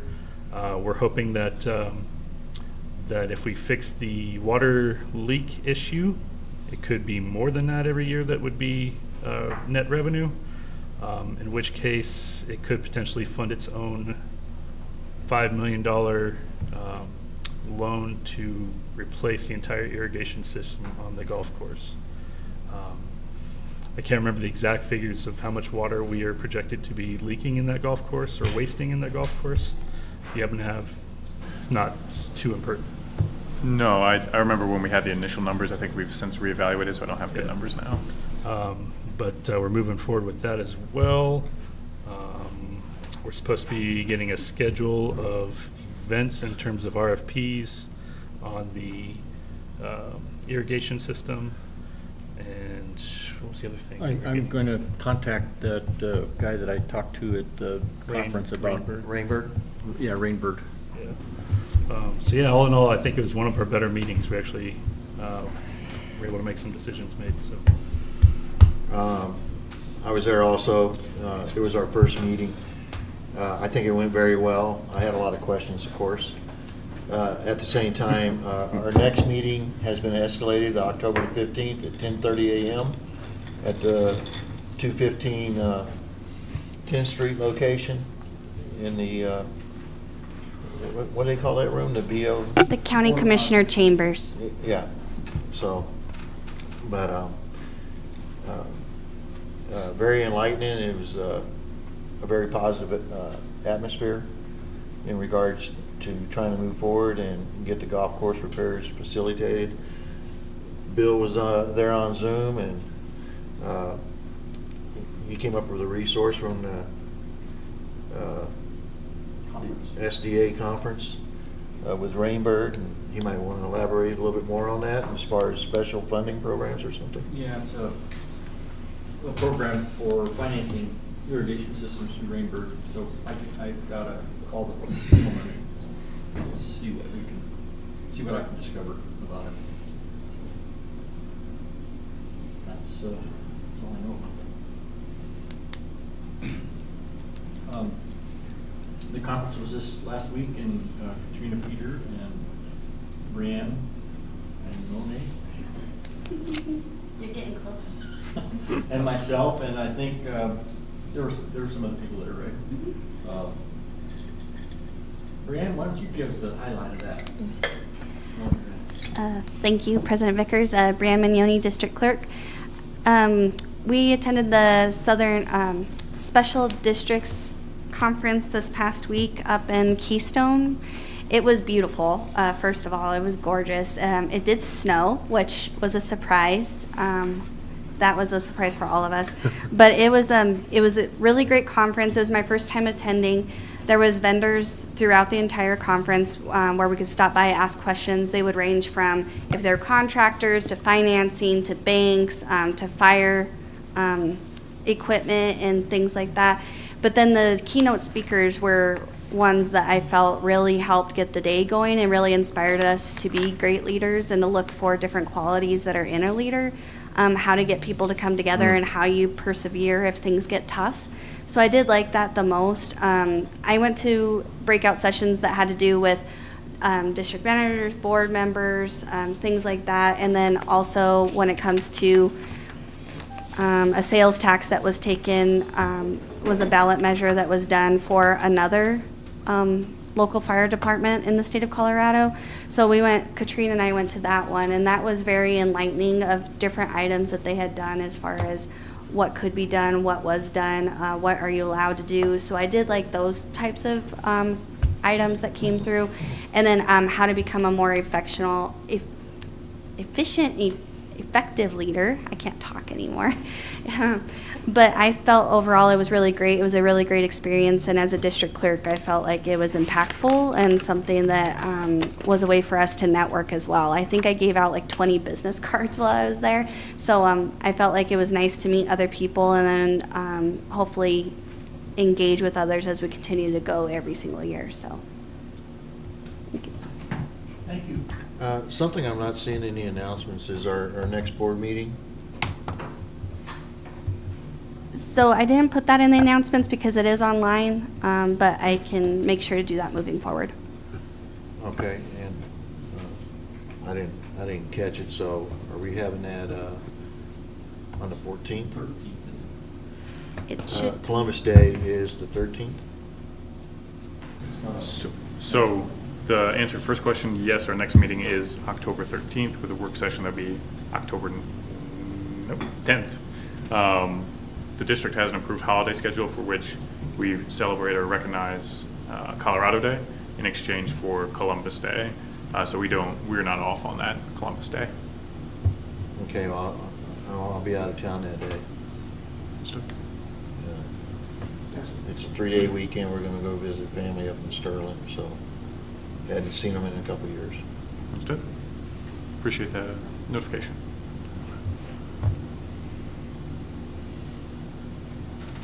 Next, Pueblo West Chamber of Commerce Board meeting September 22nd at 6 p.m. 781 East Industrial. 6A committee meeting September 26th at 9 a.m. at 729 East Gold Drive at Star Station 3. Fall Fest October 4th, 1 p.m. Civic Center Park. Halloween Bash drive-through October 31st at 3:30 at Civic Center Park. Holiday and Lights Parade December 6th. 5:30 p.m. at Civic Center Park.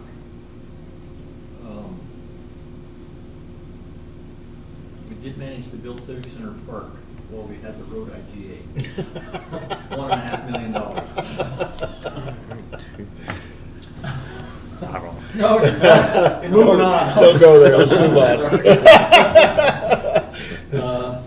So with that said, I'll make a motion, or somebody make a motion to recess this meeting and go back into executive session. I make a motion to recess this meeting and go into executive session with a 5 to 10 minute break in between. 1 second, did you have anything you wanted to say? No, I just thought it was rude to leave. Okay. Thank you. Good first. Thank you. Thank you, yeah. Wanna second that? Semper Yeah, Fi. okay. Second?